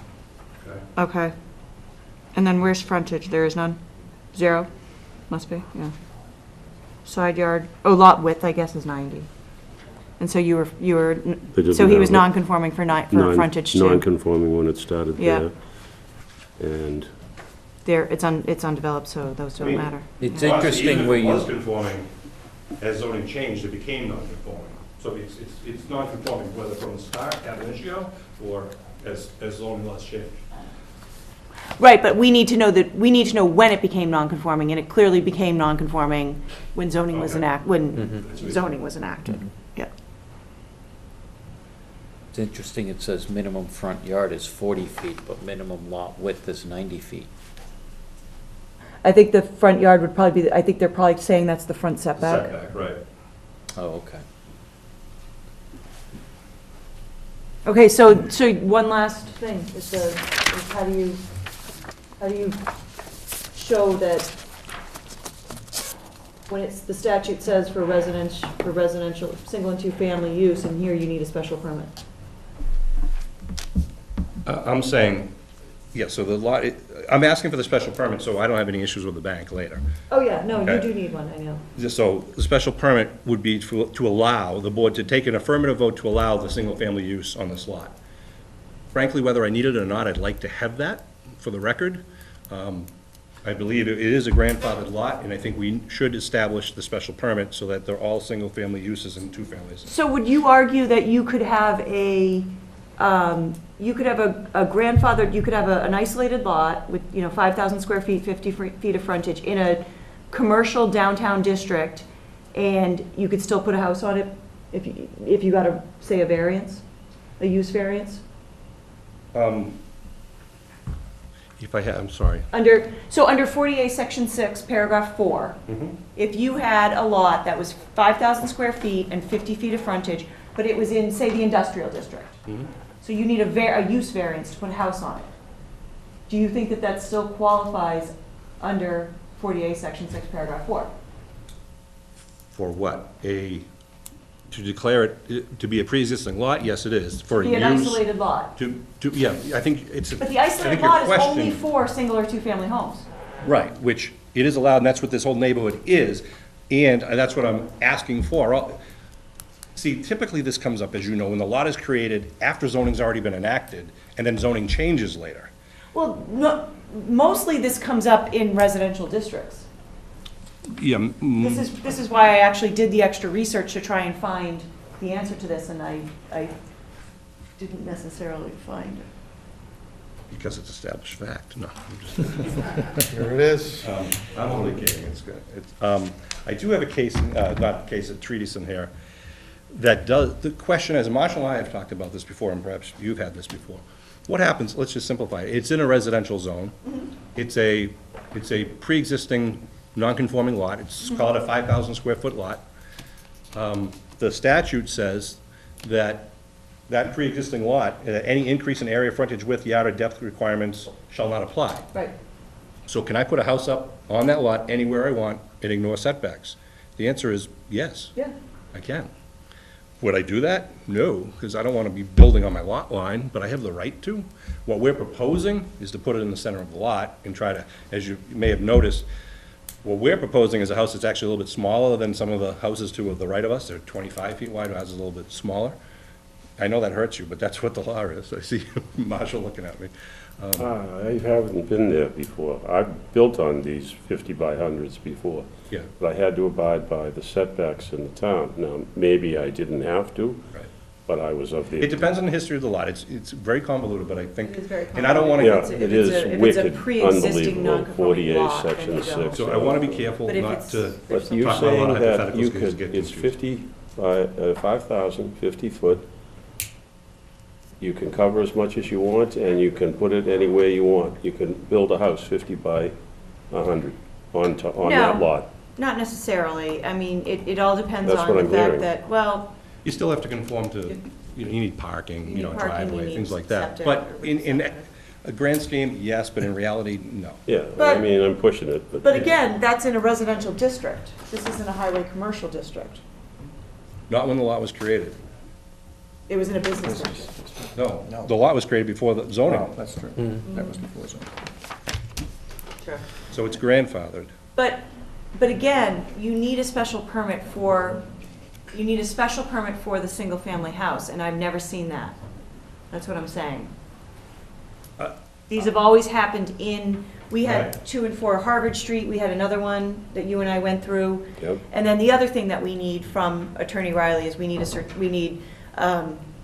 to have a title rundown, we need a certification from him. There's quite a few things that we need for him to prove that this is an isolated lot. I mean, I don't think there's any question from what he's given us. Everything that he's given us, he needs to submit to Marshall with a certification saying that as an attorney in Massachusetts, he certifies that these are the deeds, blah, blah, blah, blah, blah. So we do need all that. Do we need to vote on this because he'd previously come before us on a petition that was denied? No, you're voting on this for the special permit. The isolated lot is decided by Marshall. No, but I'm saying in terms of procedurally, isn't there a provision where if he's No, been here because then- he's back with a completely different But proposal. So you denied a duplex on the center of 2 lots. Right. But don't we need to vote to establish that this is a new different proposal? No, because it's so different, you don't have to. Okay. If there was a question, you would have to send it to the planning board for them to determine, and then they bring it back to you. But Okay. here, I think it's clear that it's completely It's not even- separate. Okay, Not even close. okay, fair enough. Yeah. The floor. So, let's see. He's asking for a special permit, not a variance, on, what was it, 107? On 4, yeah, 430. 107? 430, Or just a special permit, I don't follow that. correct? You have a pre-existing non-conforming quantity that you have to have a finding because of you're increasing the existing non-conformity. Right. I get that. Now we've got a grandfathered lot that you're allowed to build on the entire envelope of the lot. There's a great line. Without anything, because there was nothing on it. He needs a special You have permit. more rights because it has nothing on it. There's a special great permit. line in one of the cases, I'll misquote it, but basically, yes, that's the way the legislature wrote it, and it's fact determinative. You're right, it's odd. You know, I just find it So I unusual. would- But that 48, section 6 for me is, Oh. oh my lord. Believe me. So it does say here, though, a variance and a special permit.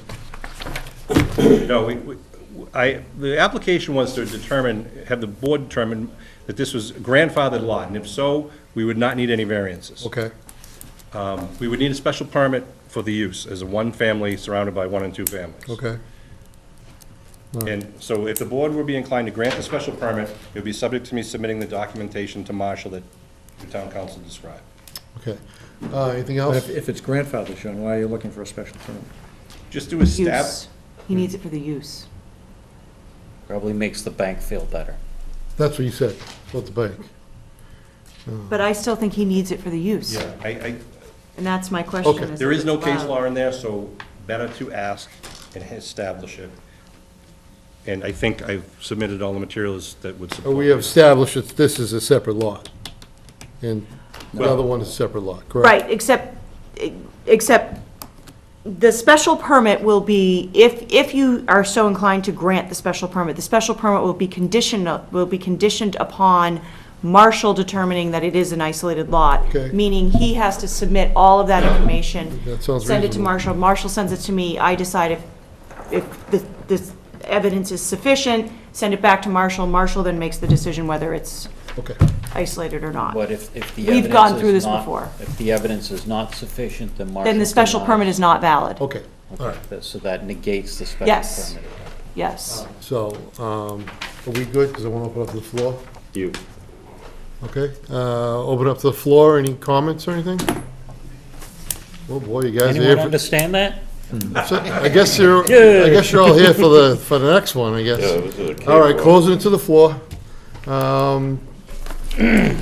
All right, so, what are we gonna do here, guys? Well, I mean, I think within the burden of proof that town council has requested, it appears to me that at, you know, prima facie evidence, 430 is an independent lot. And since I'm kind of, well, we won't go to 4, 42 after. we won't go to the other one, Yeah, we'll go to the after one. so So we'll just concentrate on 430. 430. All right, About that. anything you want to add? No, not on this one. Okay, Thank you. all right, so, Can I just make- yeah, go right Would ahead. it make sense to wait until the next meeting, just so you can do a little more research? I mean, I would think so. We don't have to make a because- decision tonight. That's correct. That's a good Just point. because I think that then we could issue, if it's determined that it is an isolated lot, then you could issue 2 clean special permits. And I would think that would be more advantageous to the, a clean finding and a clean special permit. I mean, there's a lot of information that was taken in tonight, so I think Yeah. it might make some sense to just wait until May. I don't have issues with that if you guys don't. Does council? How's your wife gonna feel, all right? It's the better thing to do. So, You got a room at your room and house? yeah, you can stay at my place for a while. That's fine. I think, we are here to resolve this. Well, you can close the hearing, right? Yes. You can close the yes. hearing, and then we just don't issue our decision we- until... No, you're gonna But I- continue it.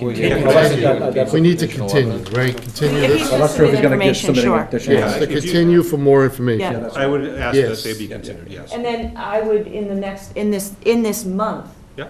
get the isolated lot status. Yeah, give me the certified documents and I'll shoot them off. Yeah. I have a Okay. list. Do we all agree? How And I much, have the certification language for so, it. Amy, if the next meeting is what, May 8th? It's the one where we May continued it 9th. last time, because I'm here. Oh, so you Oh, will be that's, here. yeah, you're gonna be here. Well, no, my question was, how much time do you need to assess the documents? I'm assuming the documents are going to be very organized and easy to read, so. Okay, Oh, I love that kind of talk. Yeah, I will have those submitted by end of next week. So I think we're Excellent. on for May 9th. May 9th, yeah, I have you on. right, that's correct, yep. Mm-hmm. Keeps piling on May, doesn't That's it? good. All right, so continue. Yeah, Nancy promised us there was only one other. Yeah. member. Guess what? There's 3. Now there's 3. Well, ideally, this would be a Very- quick vote on both. Yes, this would be, Yeah. yeah, quick. Heard that All before. right, so- Yeah, right. Are you ready to make a And motion they on have to have that? an agreement And with does Nancy he have to sign something for Yes. that? to continue. Yes, they will get that, right? Are we up against Say any something. timeline on this? Any Because timeline? There's a- you They don't have need to to agree to extend- continue with Nancy. Okay. I don't think you need an extension, as a variance, you might need an extension of the... Okay. Because it doesn't start with a special permit to the end of the hearing. All Got right, it. So if you continue the hearing, nothing, the clock is... all right, so we continue the hearing.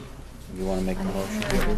Make sure you get the right one. It's Right. 4:30. It's both of them, though, we're continuing. Right. Are we continue both of them now? Yeah. should. Yep. Do we want to talk about the other one? Is there anything that you want to connect to, put onto that? Well, Forty? if we don't continue, I would put the same condition on that, so I think if we continue, we just continue. Yeah. Because that's just a finding, so that, So I would suggest that you take a vote to reopen the first hearing, so Yeah, they're both open. right. Right. And then take a vote. but So we have to- let's do one once this- first. Yeah, this, we can't reopen the other one until Right, this do one's this, done. exactly. So 4:30, let's make a motion. Okay, here we go. I'd like to make a motion on the petition of Batson Realty Trust in regards to 430 Center Ave be continued till May 9th. Or is it 8th? Nine. 9th. Thursday, May 9th. Thursday, May 9th. I'll second. All in favor? Aye. Okay, now let's, Make a motion to reopen the petition of 440 Center Avenue. okay, I'll second that. all in favor? Aye. Is that the only Okay, so copy? now we just opened up the other. I'll give it back. No, scan it to me. So you want to make a You can motion? scan Did it. we ever open that to the You do? floor? Okay. What, Or I can 440? scan it to you. We closed it. Okay. All right, so I'll make a motion to continue the petition of James Batson on 440 Center Avenue until May 9th. That's- Second that? All in favor? Aye. I thought so. Yeah, that's right. Thank you for your time and patience. Thank you. Certification. I don't look for these issues, they come to me. That's one crazy logic up there. Thank you. Certified. Appreciate it. Yep. All right, so, on the next petitioner, I'm a member of the Knights of Columbus, so I think I No, need, do you have to go to the next hearing? What do you think? Yeah, I need Did you go to 4:30 yet, or 4:40? and Yeah, we did it. that? You Yep, did, I'm we sorry, I did it. missed We it. opened it, we closed it, Okay, we I'm sang sorry. it's not a problem. Sorry. Let me open this and then you can make your. Go right ahead, go right ahead. Right, sir?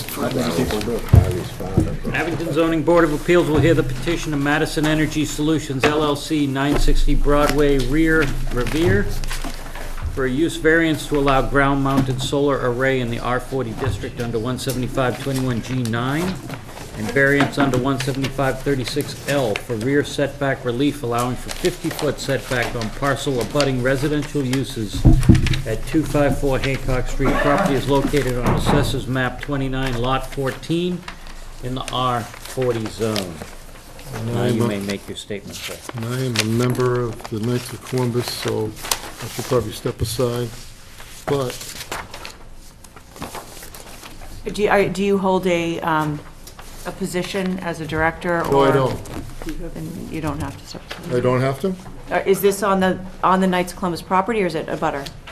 It's the Knights, The record owner is Columbus Club of Abington, Inc. yeah. You still don't have to, but it's up to you. As long as you're not a director and do not have a financial interest in it. What is that? But it's up to you. Yeah, I think Did I'm you have gonna enough step, I think I'm time? gonna step aside on this I'm one. gonna run to late. We're gonna take 1 minute here. I have to find one piece of paper. This is from the Sewer Department memorandum, 254 Hancock Street. This proposal located on Assessors Plan 99, Lot 14, appear to have no bearing on the sewer system. We'll be back after. Yeah, we'll just wait for Amy. Yep. Where the heck did I put it? Who's representing this case? You want to come on up and have a seat, get yourselves ready? Do you want us to pull up the I lost easel it. or I anything like apologize. that? All righty. Do you have a letter? A letter? Oh, it's right here. I got it. I put it here for. We'll pass it down. We don't need it. I'll read this. You want me to read this into the record now? Yes. All righty.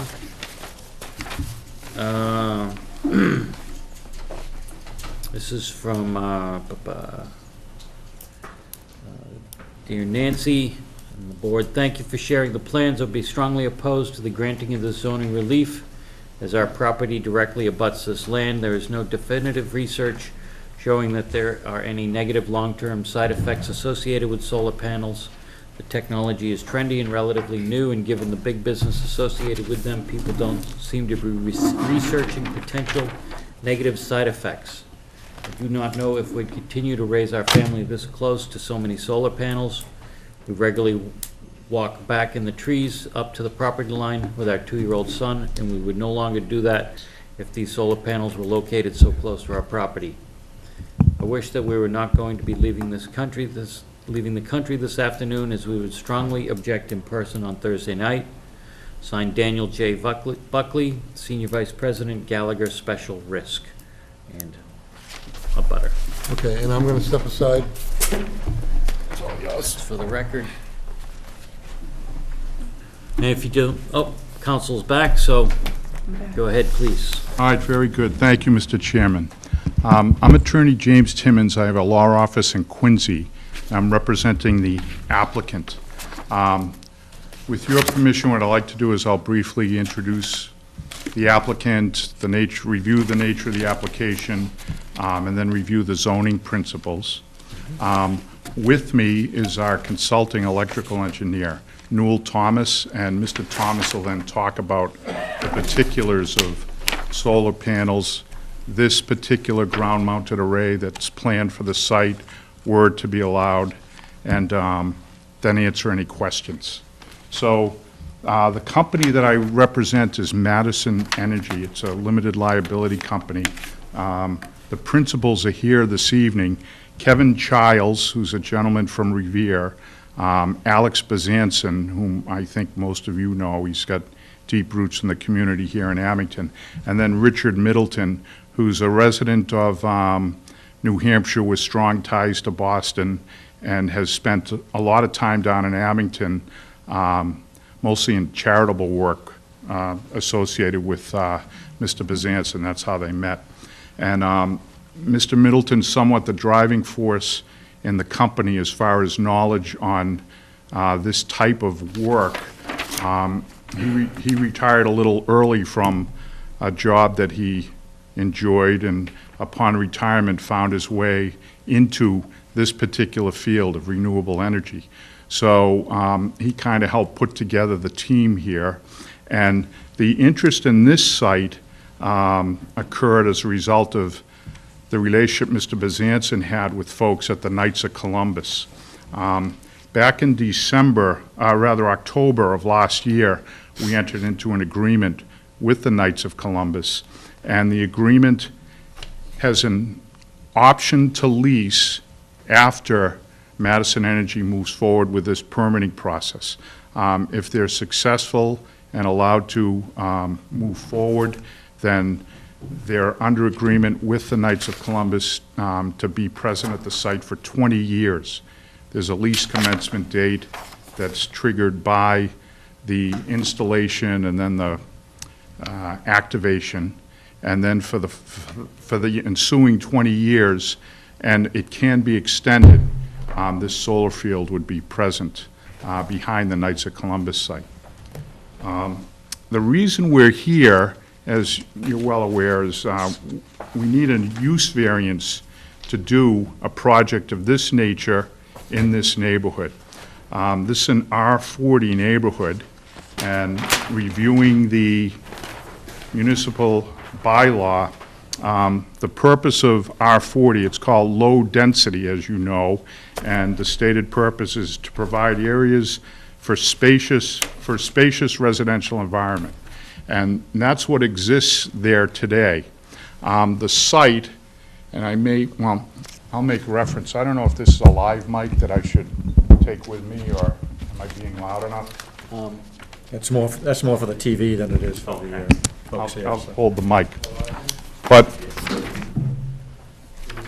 the site, I'll start with this portion of our first panel. This is the site. It's located on Hancock Street. The frontage is on Hancock, and the Knights of Columbus facility is located in the front end of the site. Essentially, the site's it's not really, it's somewhat of a quadratic. I'm going back to high school geometry. It's not a square, but it's close. And then there's another square that is used by the Knights of Columbus site. There's the building and then the parking lot. Now, due to this irregular shape, which is part of what I'm going to talk about when I talk more about the zoning, the balance of this 6-acre site lies fallow. Looking at the dimensions of the front end, it's roughly 1 acre of this site that's used, and then the balance of the site is unused. Some of it is wooded. It's all privately owned land. It's not accessible to the public. So it's land that has no functional use at this time. The reason that we feel that a use variance should be entertained in this particular case is that if ever there were a case for use variance, I think this one would be it. I acknowledge, and I've been listening to your able town council here, I'm sure she'd correct me if I said otherwise, but use variances are disfavored, and we understand that, but your ordinance does provide that this board has the authority to grant use variances, and I presume that's not in dispute. Chapter 48, Section 10 says that if a town explicitly is authorized, or explicitly authorizes use variances, then they can be granted. And your zoning ordinance at Section 17582, subparagraph D3, gives you the authority to grant use variances.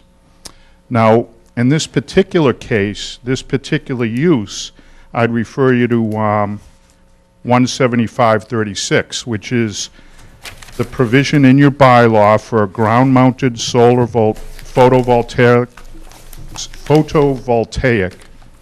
Newell will be able to say that better than I, installations. This was added to your bylaw in 2015. So at the time when the zoning district where this property is located was established, and obviously the Knights of Columbus has been there for more than I cared to research, frankly. Long after all of that occurred in 2015, the town of Abington said that we are going to introduce a bylaw, and the language that was used, I would commend to your attention, it doesn't say to allow for, it doesn't say to permit, it says to promote the creation of large-scale ground-mounted solar voltaic installations. So there is an intention implicit in your bylaw, I would argue explicit, but at worst it's implicit, that these types of uses are desired by the town, that the town wishes to promote them. And I would respectfully suggest that in this neighborhood, what you have is what's typical in older communities in New England. Along Hancock Street, it's very developed. In most older communities, all the development occurred around the main ways from the downtown spreading out. And then you end up with parcels such as this one that are either completely undeveloped or underutilized. And when you go forward as life progresses, as it has in the town of Abington, and start creating zoning districts, and our Golden Circle is an example of what was conceived or intended by the R40 zoning district. We're here with a property that, because of the way it is shaped and because of the way it has been or had been developed, it's existed forever as this Knights of Columbus site. And because of this, this back 4.5 acre parcel could never be developed as a single family residence, which is what the R40 district allows for. Technically, I calculated, and this would be conservative, a 4 to 4.5 acre section that is left fallow. So under your zoning ordinance, it'd be roughly 4 homes that would be allowed if it were to be built to its full capacity. But even to try to put 1 home there, because of the way this sets up, the Knights of Columbus has their parking here in the front, and there's no way to access this back area to allow for the use of that land as a residence. However, the type of passive use that this proposal that we're submitting tonight allows for, provides for, part of our agreement with the Knights is that there would be access to the site, obviously to construct it. There would be access to the site during the maintenance phases, and there'd be access to the site in the event of an emergency. These are things that Mr. Thomas will speak to you about. What we did in applying, this was at, it was my thought and then the direction of the applicant, was we have two proposals and a request for relief of one of them if you were to grant it. In a residential district, under the provisions of the bylaw regarding these solar arrays, if you're in a residential area, the setback requirement is greater. It's 100 feet, so that's the yellow line. We're asking for relief to build out to 50 feet. Now, when you go back to the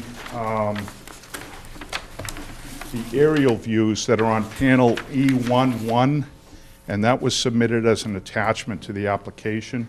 The way the neighborhood sets up, these homes on Nardone Circle, there are two homes, and I know at least one has a swimming pool. They are closer to in terms of the use of the rear of their property. So we still think that if you were to grant relief here, because of the nature of the use and the buffer that we would put in, that these families would never know that these panels were here. But when you come over to the other side, the south side of the lot, again, if you were to look at the aerial view, there's nothing along this south side of the lot directly abutting this area. It's fairly undeveloped. I know the folks on Walker Lane, there are homes along the rear and then homes on the other side, but there's significant buffer, undeveloped land here as well. So we think that the request for extended setback relief is appropriate, and that's why we've added that. It's a difference of 33% in the panels, the panel count. But again, just getting back to the use and trying to fit it into the formula that you folks have to analyze, our presentation is that owing to the shape of this lot, this portion, this 4.5 acres, which is usable and which the owner, the Knights of Columbus, has sought to put to use in the past, would like to put to use now, it is not developable. It is developable, however, under this particular type of project because what's going in is solar panels. It's very passive. Once installed, and we have complete access to do all that work. Mr. Thomas will explain the safety measures. It's a very different game from what it's been. It's been an evolving game, and the engineers have refined the technology, and he's going to explain that to you. But we believe that this type of use in the neighborhood can be allowed because in addition to the irregular shape, we're saying not just that it would be financially difficult to develop it, because the next test is whether we're doing something that costs a little more because of the shape of the lot. We're saying that it really can't be developed as a single-family lot. And in the one reported case that I looked at that talked about the concepts that relate to use variances, it was in the appeals court case reviewing when Boston Edison tried to put in a solar array. And what the court said was that had they emphasized more in their presentation, the application was denied. And on appeal, that denial was sustained. But what the appeals court did say was that had the applicant made more of a case and established that the land couldn't be developed consistent with the zoning for the district it was in, then perhaps the use variance could have been considered. So that's what we're saying here. This land clearly cannot be developed as a residence, a residential purpose, because of the shape of the lot. If there were more land here, or a different setup, then we could get in. And the other issue is the location of the frontage. It would require extensive work to put a road in to address a residence, whereas for this type of use, we're not going to incur that type of extensive expense. So with that framework in mind, the next step is to see whether we would be substantially derogating from the intent of your ordinance. And I'll go back to what I started with. The intent in this district is that you have areas for a particularly spacious residential development. Right. Well, that's all around here, and we're not going to change that. Nothing is going to change about that fact.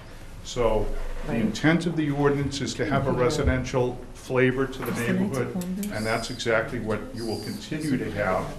And the panels themselves have virtually no impact. If properly buffered, there's an existing vegetative buffer that if you were to clear the use variance hurdle under site plan review, we'd show with particularity how we're going to preserve the existing buffer, and then we'll enhance it as well. But in terms of visual impacts, which are one of only two impacts that we believe would exist from this, visual impacts can be completely buffered. And the sound impact, I'm going to have our engineer, Mr. Thomas, talk about that and how the systems work today. So we think that this can be done while preserving the residential flavor of the neighborhood. For the Knights of Columbus, I know some of them are here this evening.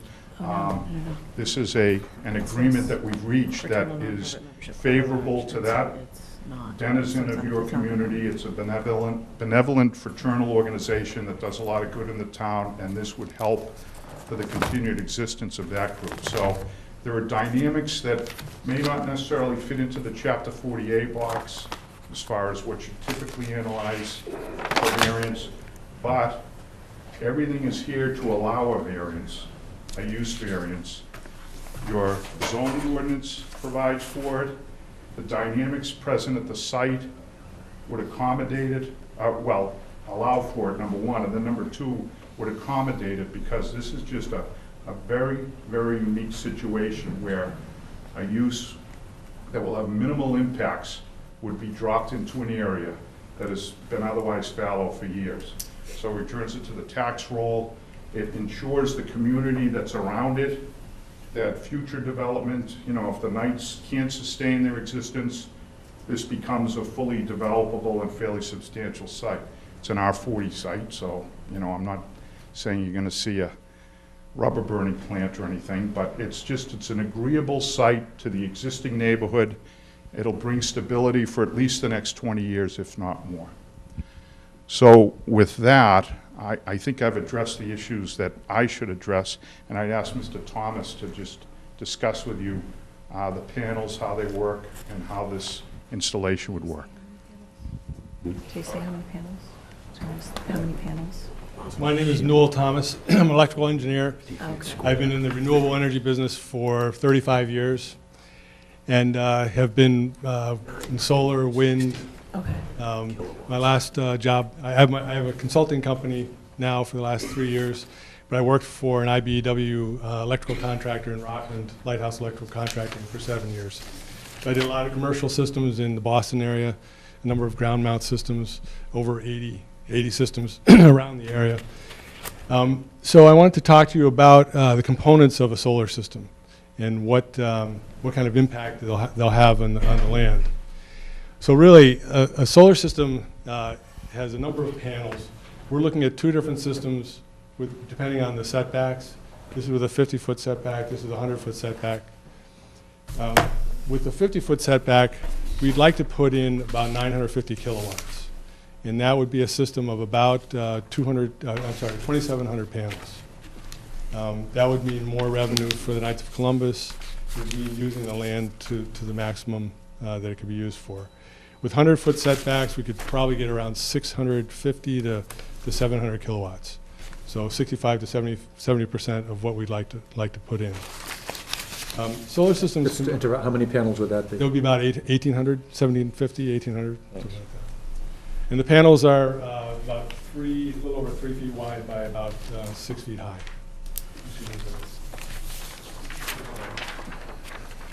So they're a little bit taller than a human. The array that we would use would have a metal racking system that's anchored to the ground, and then the panels, probably with 4 in the landscape. And we haven't done the final designs yet, but we will do that and obviously submit them for the building permit. But there would be 4 panels in landscape, so they would be turned sideways per array, and then there would be about 20 of them per panel, and then they would be mounted, and then it would continue on. So a solar system really has 3 different parts to it. One is the racking itself. And for our system, we're talking about anywhere between 10 and 25 degree tilt angle. So the racking holds the panels. We put them in, like I say, a 10 to 25 degree tilt angle so that we get the most sunlight. They would be anchored to the ground. There's one of 3 ways that we could do it. One would be with piles that get driven into the ground to anchor it. They're about, depending on what the soil conditions are, anywhere from 4 to 6 feet deep. And then the array gets mounted on top of that, gets bolted to it, and then the panels get mounted on top of that. The second way would be with a screw that screws down into the ground. The same thing would anchor it, and we'd bolt the racking to that. The third would be if there was any reason to not, the town did not want us to disturb the land, we would be able to do a ballasted system, which would be big concrete blocks that are about 8 feet long by 2 feet wide by about 16 inches high. So then the racking gets mounted to it. The panels then get wired together with DC wiring, which then goes to a device called an inverter, which takes the power from the panels and converts it to AC to feed back into the grid. If we were able to do the 950 kilowatt system, that would be able to power about 300 to 400 homes. So that's about the size of the system, and it would, as you can see on this drawing, you can see about the size that it would be. This is a 50-foot setback and a 100-foot setback. So it really does limit the size of the system with the 100-foot setbacks. The panels themselves, they produce direct current. And I don't want to get too deep in the weeds here, but direct current is like a battery. So if you wanted to look at each one of these panels as an individual battery that gets strung together, this is all direct current. So there's no frequency, there's no radio frequencies, there's nothing that could be detrimental to humans as far as transmitting any energy past the property lines.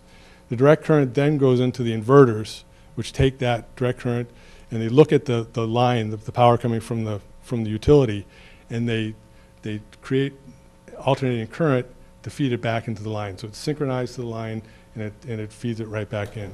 So this system would go directly from the array, and then we would probably come from Hancock Street here with high voltage lines. There's 3-phase right along the street.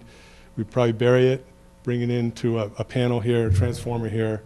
So everything would be behind the Knights of Columbus and behind the fence. So that all the power panel, transformer, and all that would be behind the fence. The inverters themselves, they would be mounted on the back of the array here. This is where the inverters would be. There would be somewhere between 10 and 15 of them throughout the array. So what would come back to the panel would be alternating current from the array. So all the DC would go into each one of these inverters, then that would be wired back into a panel and into the transformer and back into the utility. The technology has been developed over the last 30 years or so, and there are a number of arrays around. It's really become, since like the late 1990s, there have been many more installations that have been put in. So they're really everywhere. You can see ground-mounted arrays almost anywhere you drive, and this would look almost identical to most of the ones you see. the technology, I've been in the industry since it wasn't even in the National Electric Code. And since then, I've watched every edition of the NEC come out and seen what they've done for safety procedures and how to improve the systems. And one of the things that they've done is they've required rapid shutdown of the panels. And what that means is that the panels themselves, as I say, produce direct current, and they, through a line, come back to the inverter. So before the rapid shutdown, those lines that came back to the inverter were live. So they had voltage on them. So, for instance, if a firefighter came and tried to chop into the roof of a house, they could chop through the line and there would be a live line. So what the 2017 NEC required was rapid shutdown, which means that each one of the panels has a device on it which shuts down the electricity. When the inverter shuts down, it shuts down the electricity at the panel so that those lines go dead. So if the power from the street goes off, or if somebody shuts the switch off, like the fire department comes and shuts it down, it will then make not just up to the inverters, but all the wiring in the array goes dead up to the optimizers. So from that standpoint, it's very safe. As far as fires, as far as anything like that, there are very few fires with solar arrays. Another thing that the 2017 NEC required was that they have arc fault protection. So all inverters now have arc fault. So if there's an arc fault anywhere, either on the AC or the DC wiring, it shuts down and everything goes dead.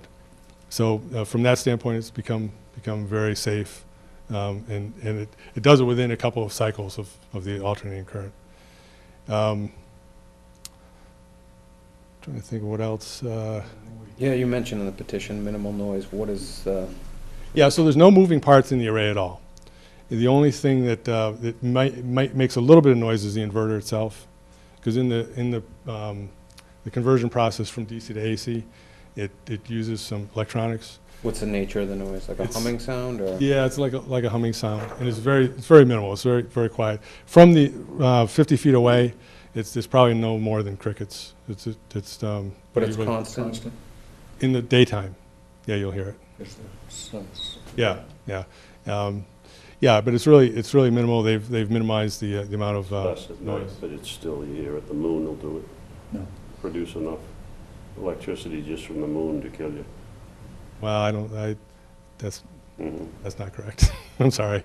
Is there, is there noise coming from the transformer? No, the transformer would just be a regular utility transformer. It's like all these green boxes you see around. Unless there's something wrong with it, you don't hear them. They're very quiet. Is there a decibel rating of the inverters? There is. I'm not sure what it is. Yeah. In the whole system, will it be fenced in? I know there's going to be certain, to prevent the neighbors from viewing and stuff like that. I mean, shrubbery and things of that nature, but it's also fenced. Yeah. So again, the NEC requires it to be fenced. Okay. The wires. So what we propose is to fence around the array itself and leave existing vegetation, and maybe make plantings in areas where there might not be vegetation now. So the fence wouldn't go around the property line; it would go around the array itself. Okay. And that is is that an 8-foot or a 6-foot? Is that? I was looking for in your regulation. I was looking for any height, and I didn't see any. So I think we're 6 feet max on fencing generally. After that, it's a spike fence, or? No, it's, with the building permits, they raised it to 7. But I don't remember what it called for here, but this probably would have to go to planning anyway, fire department access, all that kind of stuff. So the height of the array, If you were to approve it. sorry, but the height of the array would, Height of the array is 7 or 8 feet, yeah, depending on the tilt angle. and the ground area. Yeah. So what we try to do is do about 2.5 feet on the low end for any snow that comes off. So it'll pile up, but if 2.5 feet, it minimizes the amount that it's going to stay on the array. So that, again, depending on the tilt angle, brings us to about 7.5, maybe 8 feet, the highest on the What high is side. the direction of the tilt angle? Well, so this, Is it facing north, south, east, west? right, so the lot is at about 170 degrees, so it's about 10 degrees east of south. So this is south. So the whole array, will keep it square to the lot. We're not gonna try to make it go directly south. and then the panels tilt to the south. So, and this is directly south, or it's 10 degrees But in off. terms of where the abutters are, which way is the angles tilting? Yeah, so this again is facing north, the top is north, so it'll be facing these abutters here. So these abutters would see the back of the array. Yeah. And I have a board here that shows typical looks of ground-mounted systems. So you can see this one here has a fence around the array itself with some vegetation. Ours would look more similar to that, and our fence would be right up near the array with, it would be the natural vegetation that's there now. And then if need be, we could do some plantings. This is a different array. This is a lower angle. This is about a 15-degree tilt angle. This is more like a 25, and this is more of a 40-degree tilt angle. Our racking would resemble this racking here more, which would be a central post that goes down, maybe two. With the ballast system, we have 2 posts, but it's a steel frame and then aluminum rails on the top that hold the panels down. So it would look something like one of these arrays. We're not sure yet if we have vegetation underneath or if we would put pea stone down to keep the vegetation down. But we would, if we didn't, we would mow it regularly so that the weeds didn't grow up into the array. So it would be groomed. What kind of lighting is there as far as lighting at night? Is there any lighting? Or No, there would be no lighting. No lighting. There's no requirement, yeah. All of the wiring, so the wiring in the array itself goes underneath the panel. So all the DC wiring goes up underneath the panels and is tied up there. There's wire management clips that we use. Then they come into the inverters, and then all the AC wiring would go into the ground and be underground over to the panel, the main panel and the transformer. So there wouldn't be any AC wiring other than the conduit going down to the ground. How long does this array stay in place? How long are they good for, is it? So the design life is 20 years, but in reality they last about 30 years. What happens after that? Well, then they can be decommissioned. You either take the panels out and put new panels on, or rebuild the whole array, or bring it back to its original state. Now the panels, they're similar to sliding door glass panels in that they're big flat pieces of glass. They're sandwiched with the cells themselves inside, and then there's a plastic backing to them, sort of a rubberized plastic backing. So they're inert, they're chemically inert. When they're decommissioned, the rails are taken off, there are aluminum frames on them, the frames are taken off, and then they're just crushed. And the cells themselves are similar to glass, they're very brittle. And then they're just crushed and either landfilled or used for asphalt or whatever. There's some metal in them, there's aluminum and silver. Some places take that out. So again, they're inert, there's really no chemicals that come off of them. So.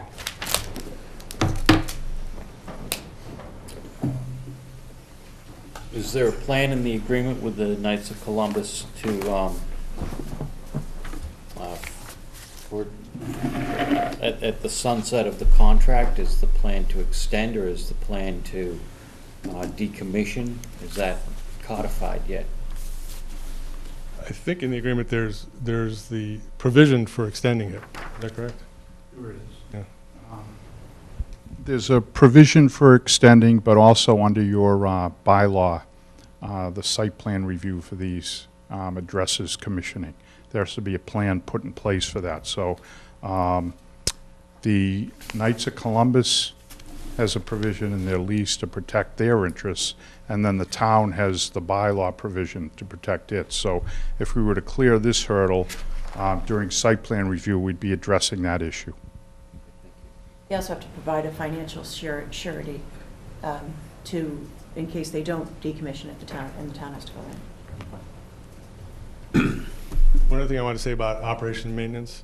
So typically the installer enters into an operations and maintenance agreement with the owners, and they would be available if the system goes down. They would diagnose what's wrong and fix it. There's a warranty period. The panels themselves have a 20-year warranty period for output. Inverters typically have a 10-year warranty. And then there's usually a 1 to 5 year labor warranty depending on the contractor. So the site would be maintained. Everything is monitored through online, so you can see you'll actually be able to see the output of every panel in the array. But you'll also be able to see the total output, the inverters, each inverter. So you know exactly what's going on with it, what's not operating, and then if need be, come make a site visit to figure it out. Some of the things can be corrected online. If an inverter goes out, you can try to restart it. If it's not an arc fault or something, you have to come on site to fix. I assume it will be mowed. I think we'll take care of that because we want to keep it free from weeds. So it'll be well groomed within the fence. Outside the fence, we'll leave as natural as possible. So, this zoning changed, what, Marshall, like 3 years ago? There was that big battle over on, just around the corner, and that was... 2015. 2015. 15, Yeah, Yeah. on Karen Lane, and that was, yeah, that was a thing with the lumberyard and whatnot. right, ended up, I think, on the roof of the Yeah. lumberyard there. I guess 4 years And at ago the now. time, they had filed immediately, they had filed prior to the anticipated zoning change, so they were trying to get, Under the wire. yeah. At that time, there was a lot of representatives from National Grid at the time, and I'm assuming the business plan of Madison Energy Solutions is to sell the energy back to National Grid, correct? Yes. I mean, basically, it's, they're not gonna go around and sign up, 300 houses in Abington and get free And one in electricity. Quincy. Yeah, and one in Quincy. Right. Let's see. I just want to mention, we have done the pre-application with National Grid, and they show that there's, at this point, 700 kilowatts of capacity already installed on the line. So there's plenty of capacity at this point. Okay. We don't know exactly, once we go through the application process, they'll go through a more strict review. But at this point, it seems like there's not going to be any fatal flaws. So under the new zoning bylaws that just got enacted a few years ago, by right in that zone, you could put it in basically with the building inspector's permission, assuming you had the 100-foot setbacks, correct? No, No, it's not allowed. it's, I thought it this was is large-scale ground mounted Yeah, solar. setbacks, In- It's an large- R40, so it's In the no. use group, G9, in is that- R40, it is not allowed. Okay. The only place that is allowed by right Industrial. is industrial. Or special permit in highway Highway commercial. and the Muppet as well. And yes, Right, those are the only 3 places where you could conceivably have them without having to get a variance. I think my main concern in looking at this is, I mean, you haven't spoken much, I mean, you spoke a little bit about the fencing, and we've had smaller scale ones go up and condition them with fencing to keep the kids out, the 1-inch no climb, that sort of thing, fencing, but in my experience and opinion, 50 feet of buffer isn't much of a site buffer for residents. 50 feet it sounds good on paper, but you can see through 50 feet of trees, even in the summer, let alone in the winter when the vegetation is gone. So I think that's my primary concern on this right now. Yep, I mean, my concern is I don't see them meeting the criteria for a variance. I mean, it's not allowed in that district. There's very few districts where this is allowed. This is a residential district. And I mean, the only argument that I've seen really set forth is that this property doesn't work as a residential property.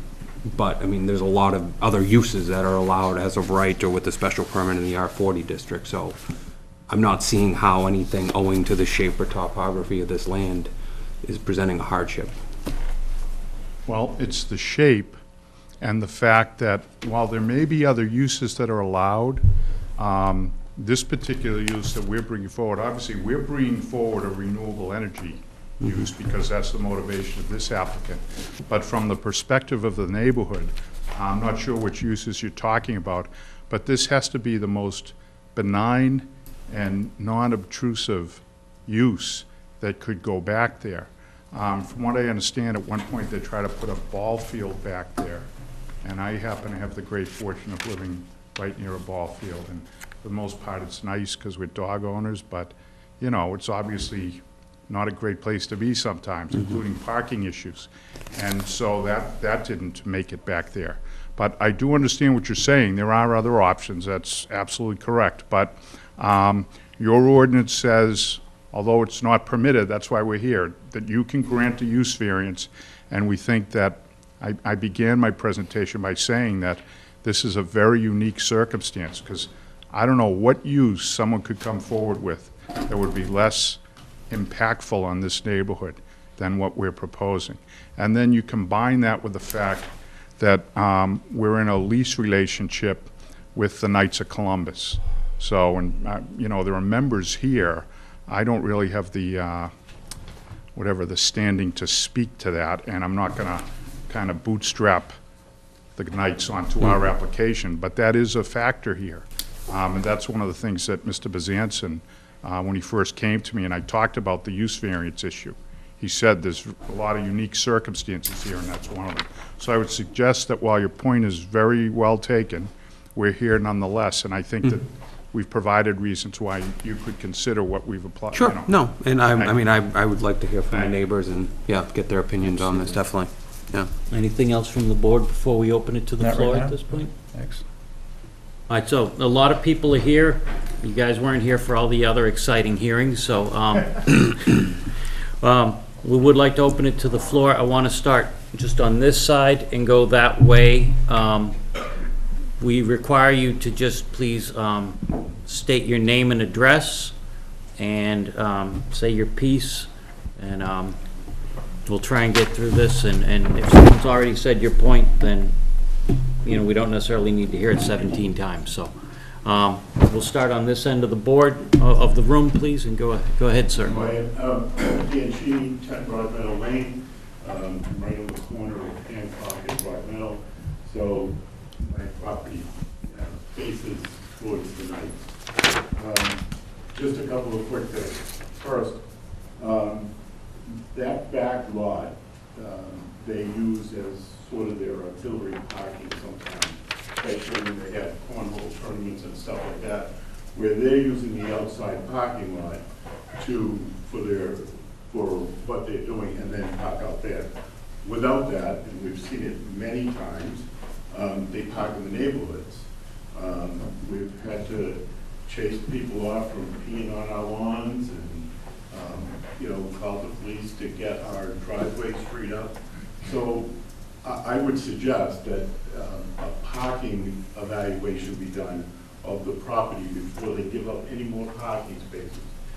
Again, everybody knows in the neighborhood when it rains, they lose 20 parking spaces because the water doesn't drain out.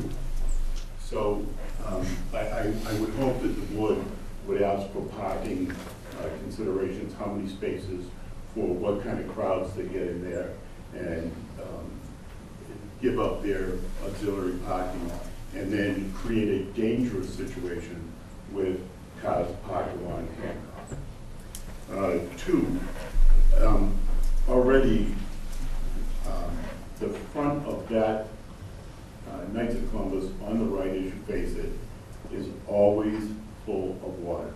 There is no drainage there. The people come and skate on it in the winter. They take their cars and drive through it fast to wash off the sides of their cars. So there's already issues with water runoff. And I think creating additional roadways and through traffic is going to make it even worse. The reflective intensities of the panels was not discussed. You asked about the angle. I would ask what the intensity of the reflection to the houses in the neighborhoods would be. On an August day at noontime with an angle set the way that they've asked is definitely going to hit those houses, and they're going to be wearing goggles And I would also ask about the company and the stability. If Kitty is in, the company goes belly up, what happens? Thank you. Thank you, sir. And I'll have, if you don't mind, let's get through the questions, and then I think we'll find some commonality to the questions and concerns, and then we'll give council a chance to address those. Next, please. Hi. My name is Gail Slotnick. I am one of the abutters on Lot Lane. I think I probably have the largest piece of property that is abutting the back of the property that we're talking about.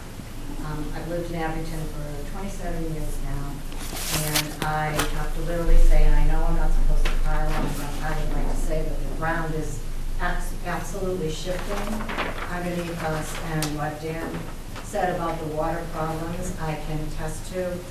So anything that we do at this point, the water table is absolutely very, very high. In my own basement, for the first time in 26 years, I have puddle this year for the first time.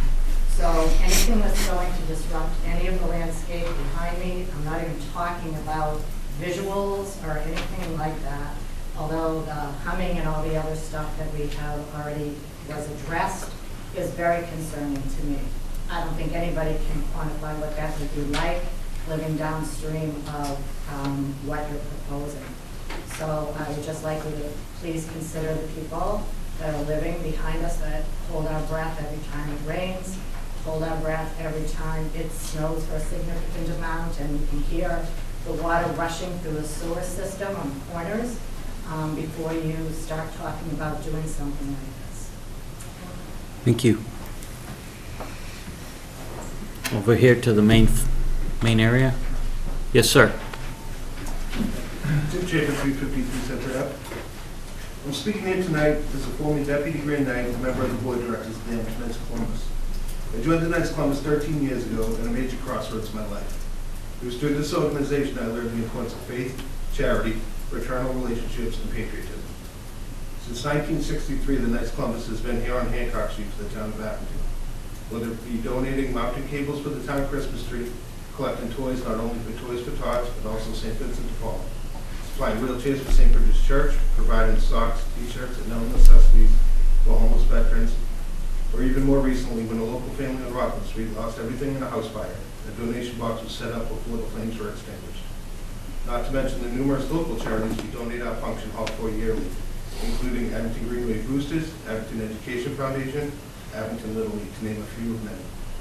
I stand here today hat in hand because the unfortunate reality is, without your help here tonight, we will be unable to continue providing these services for the people of Abington and surrounding communities. Fraternal organizations are not what they once were. To avoid going the way of the Randolph Knights of Columbus, the Braintree Knights of Columbus, and the Rockland Lions, to name a few, we must think outside the box.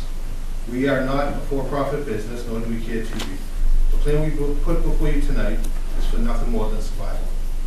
We have always tried to be good neighbors to the people of Hancock Street and surrounding. We want nothing more than continue to be good neighbors in this stuff. We initially tried a softball field, but the neighbors felt that would be too noisy and there'd be parking issues, so we recanted that. We tried a cell phone tower, but the neighbors felt that would be unsightly. We recanted that. This is a win-win. It's safe, with the fences, it's invisible, and more than 50 feet away it's not. So thank you for your volunteering time, and thanks for letting us speak. Thank you, sir. Next, please. Tom Conley, 2 Indian Brook Road, Abington, Mass. On what Tim was saying, we've tried up to KSC to tried softball fields, we've tried baseball fields, we've tried soccer fields. We offered it to the soccer, we had them come into a meeting that we had. When we went to the solar, we went through our process where we had to have at least 3 bidders, and I believe that we had 4. We're really trying to sort of improve the property and make it easy on us and easy on the neighbors. I appreciate what Mr. Cheney said about traffic. One of the things at the Knights of Columbus, we have people that park in our parking lot that are, when the club's not open or whatever, so a lot of people are parking in our parking lot when the club is not in use. Not that I mind, I think a couple of neighbors across the street or whatever, but they still do that. I haven't seen, and I'm not correcting them, but I haven't seen a lot of traffic on Hancock Street when we've had functions there. I will say that when we have the cornhole, the parking lots are full, and we have used the back, we try not to. But that is something, again, that the Abington Knights of Columbus use for charities, due to many organizations, St. Bridget's, and just to name a few, there's a few, but I just wanted to state that. So, thank you. Thank you, sir.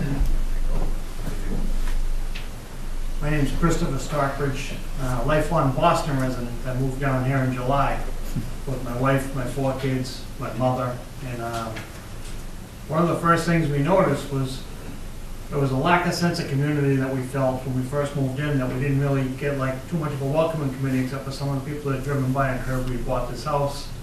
They had explained to us that they were from the Knights of Columbus. They were members, people who knew members.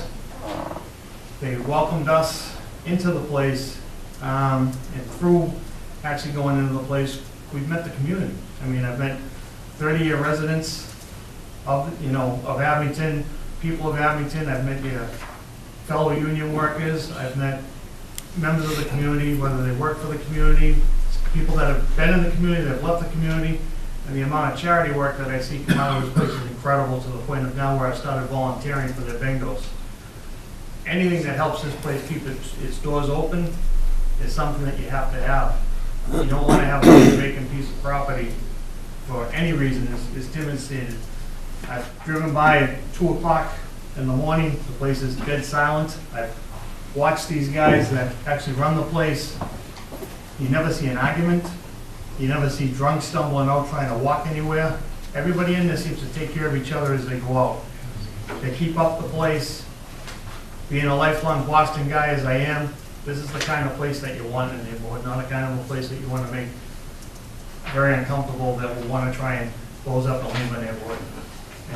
And I rise in support of this project. Thank you. I'm Jim Moyer. I live on Margaret Road in Abington. There was a reference made about sound from solar panels. We've had solar panels on our roof for 5 years, and I haven't heard a thing. And as far as reflection, I've been out in the backyard on the brightest sunny day, you look and there's, maybe if you're standing right over it, it's a different thing, but you don't see any glare. And the neighbors have no complaints. Thank you. Yes, sir. Mike Sullivan, 79 Walker Lane. Our property doesn't abut the Knights, but we can certainly see the Knights from our backyard during most of the seasons. I had no opposition to the Knights having a ball field up back. In fact, I had no opposition to them having a cell tower up back. When I came here this evening, Mr. Chapin asked me to hear in favor of the solar panels, and I said yes. But after the presentation, I do have some reservations in terms of the numbers of solar panels. I think the question was asked in terms of the noise. And we have solar panels in our home as well. I don't hear them, but I'm not around during the day. I don't know whether or not 2,000 solar panels gives off a constant humming sound. It may not affect me, but it could affect some of the abutters, to the property itself. So I would think before the board took a position on a variance that we have a better sense on the issue concerning the noise, because it could be a tremendous annoyance after listening to noise constantly during the day. So I'm not saying no. I'm just saying I now have some reservations after listening to the presentation. Thank you, sir. Thank you. Anyone else, ma'am? Yes, hi. I'm Elaine DeFonso. I live on 70 Van Buren Drive. I've been around for 27 years. And my concern is the water runoff from this proposal. I know when they were going to put the ballpark in, they were filling in the Knights of Columbus with a lot of dirty soil. So we, from the back of our house, we saw tires coming out, we saw pipes coming out. So the soil itself is not very good there. We have a private culvert that goes in back of our house, that's a runoff from our house, and a few of the neighbors there, so it's a private property, so that water runs off into our area. The area doesn't perk well at all there, and my concern is putting heavy panels up on there and having a problem with the runoff and the water. My other concern is the health issues. I'm a nurse myself, I know Gail's a nurse, and I have concerns. I don't know too much about it, but I'm just doing a quick Google search, and there are things on this about the health issues. So I would like the Board of Health to look into what some of these issues are. There's kids in the area, there's a lot of kids that play in that area in the back, trucks coming back and forth in there. I think there's a lot of issues involved, and it's not so much, I love, the Catholic Church, I love the Knights of Columbus, but I have concerns about my own property. So that's my point. Thank you.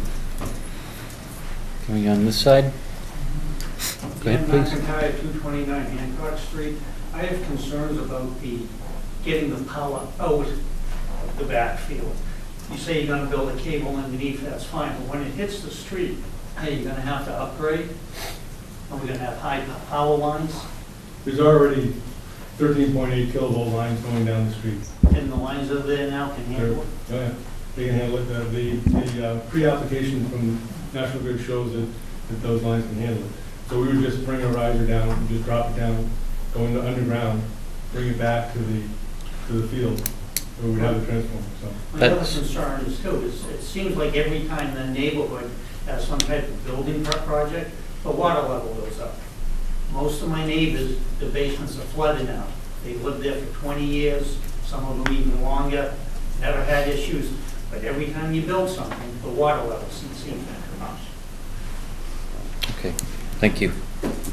Anyone else?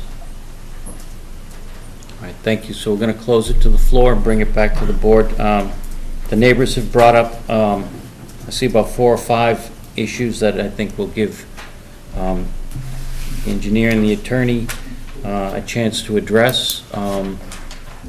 Obviously, if you guys on the board have any other questions, the first one, just in no particular issue, is there was concern regarding traffic.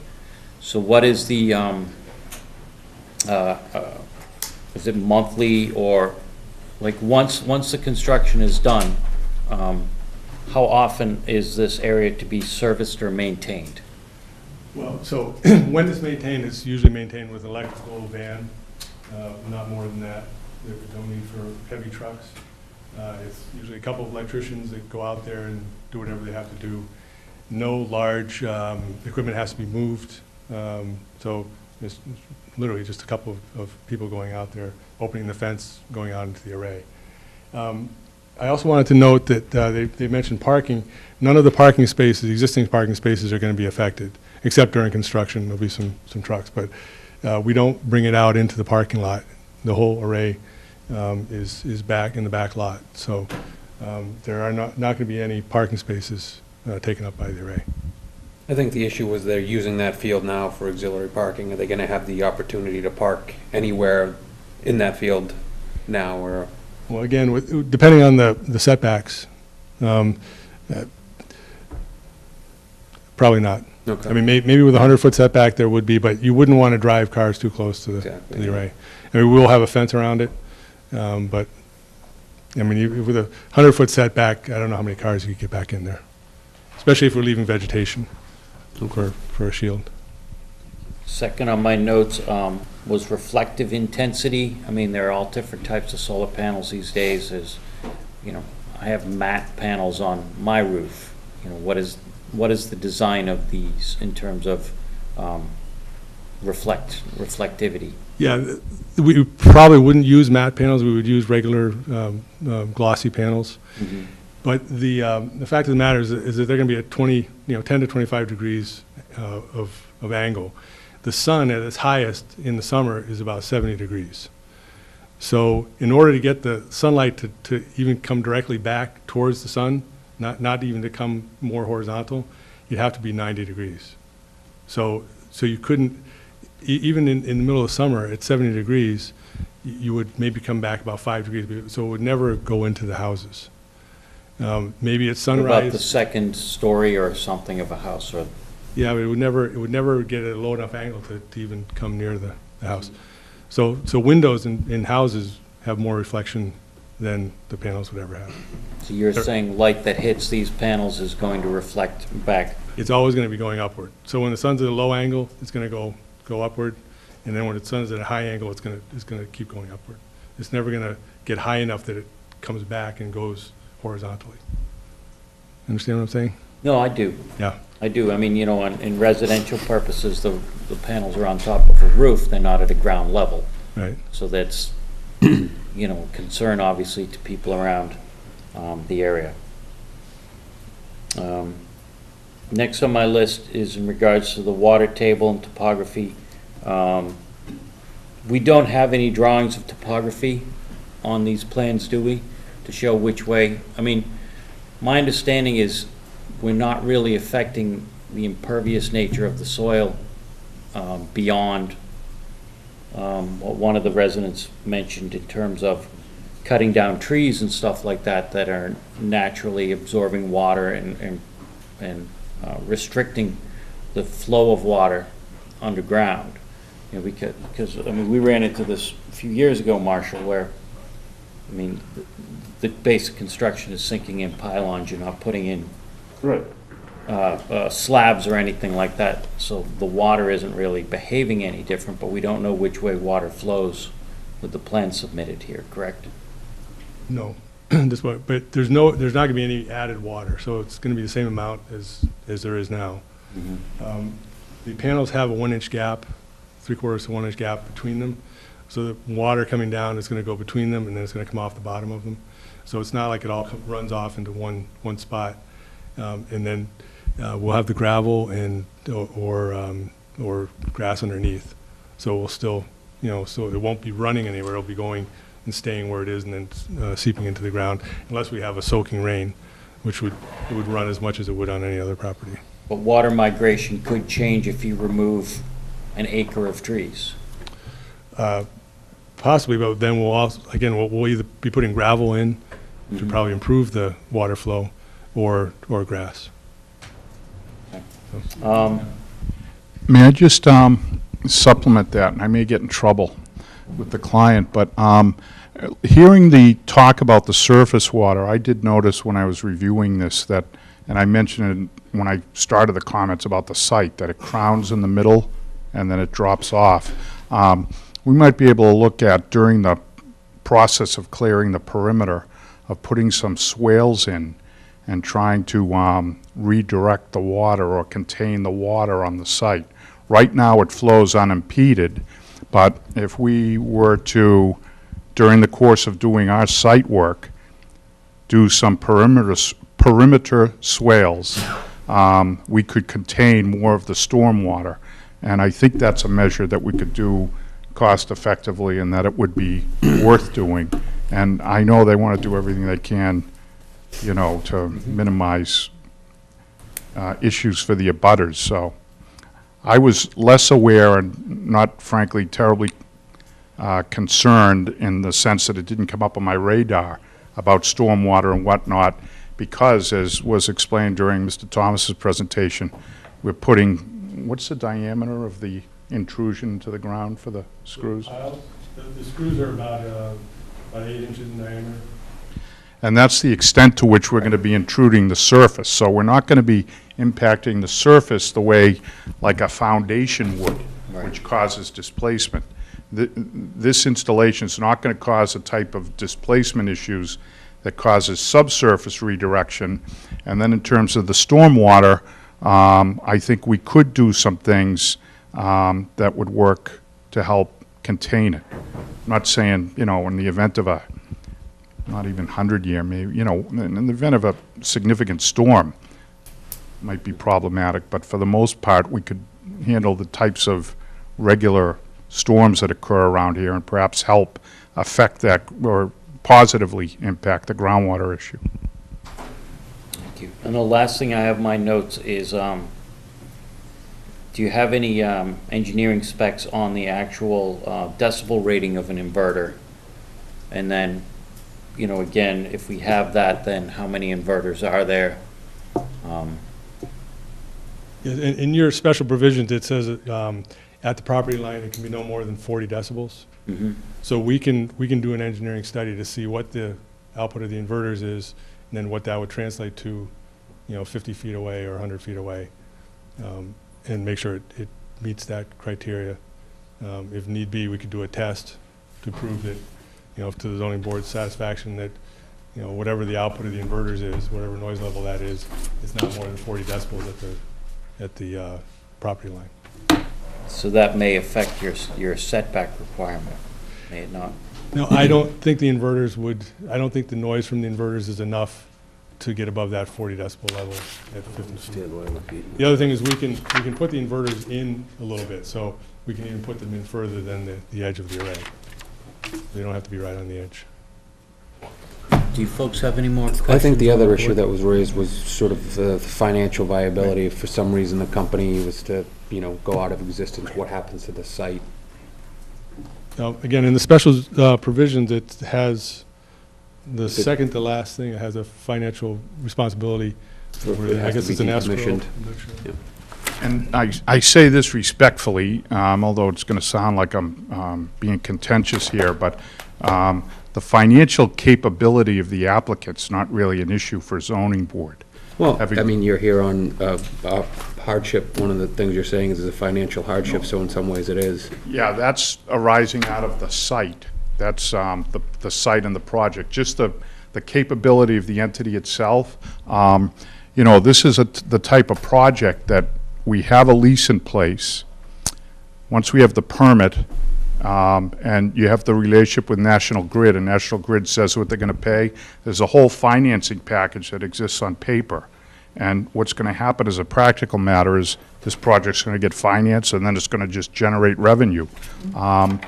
It's not the type of thing where, like on a subdivision, where you need the bond to make sure we put the granite sidewalk in down the road or whatever. There won't be any long-term financial liabilities to this entity in order to get this thing up and running. It's basically acquire the panels and install them, so that's a fixed price. They have the revenue stream for 20 years from National Grid in place, so that they're going to be able to finance that component of it. So, and then once it's in, the maintenance cost is not going to be an issue that's going to sink the entity. Okay. Andy?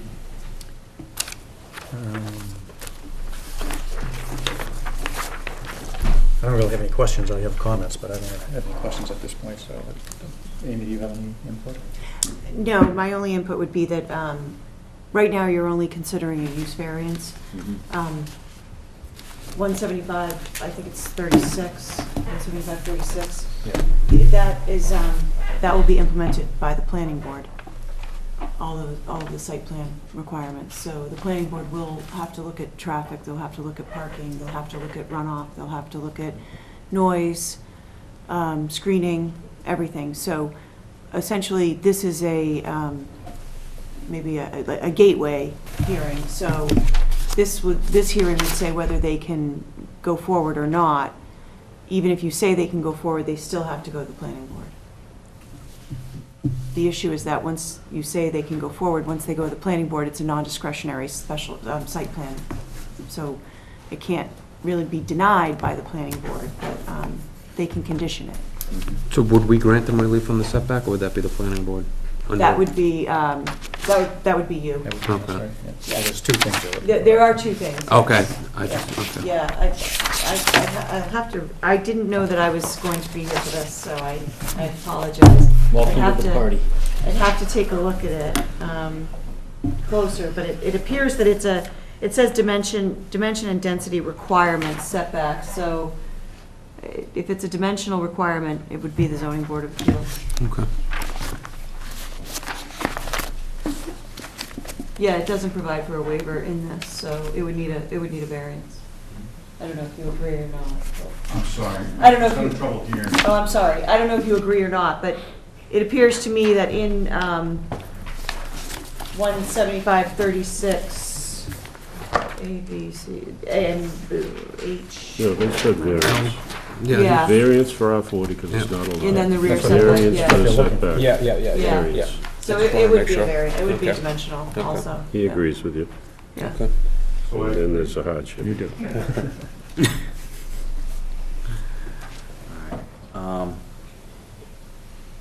So as a use variance, I mean, they still have to cross the hurdle of Shape, topography, shape, topography. soil conditions, and the hardship. I That's think, what he has and, resolved on and, that. and also the potential detriment to the neighborhood. You know, does this fit in, that sort of thing. What are your comments at this point, Andy? As Attorney Timmons said, and I think Mr. Whitney said the same thing, variances are very difficult to get. I think Right. use variances are even more difficult to get. I don't believe, based on what I heard tonight, they've met their burden. And I understand the Knights, they're a great organization, but we're constrained by what's in the statute and what's in the bylaws, and there's a certain criteria that has to be met in order for us to grant the variance, and I just don't see that that has been met tonight, so. No, I mean, I agree with Andy. I mean, this, obviously, the Knights do, terrific work in the community, but that doesn't, in any way change the requirements that we have to look at. So I'm not seeing the criteria met for a variance for this project. Okay. Then would one of you gentlemen like to make a motion? You have it?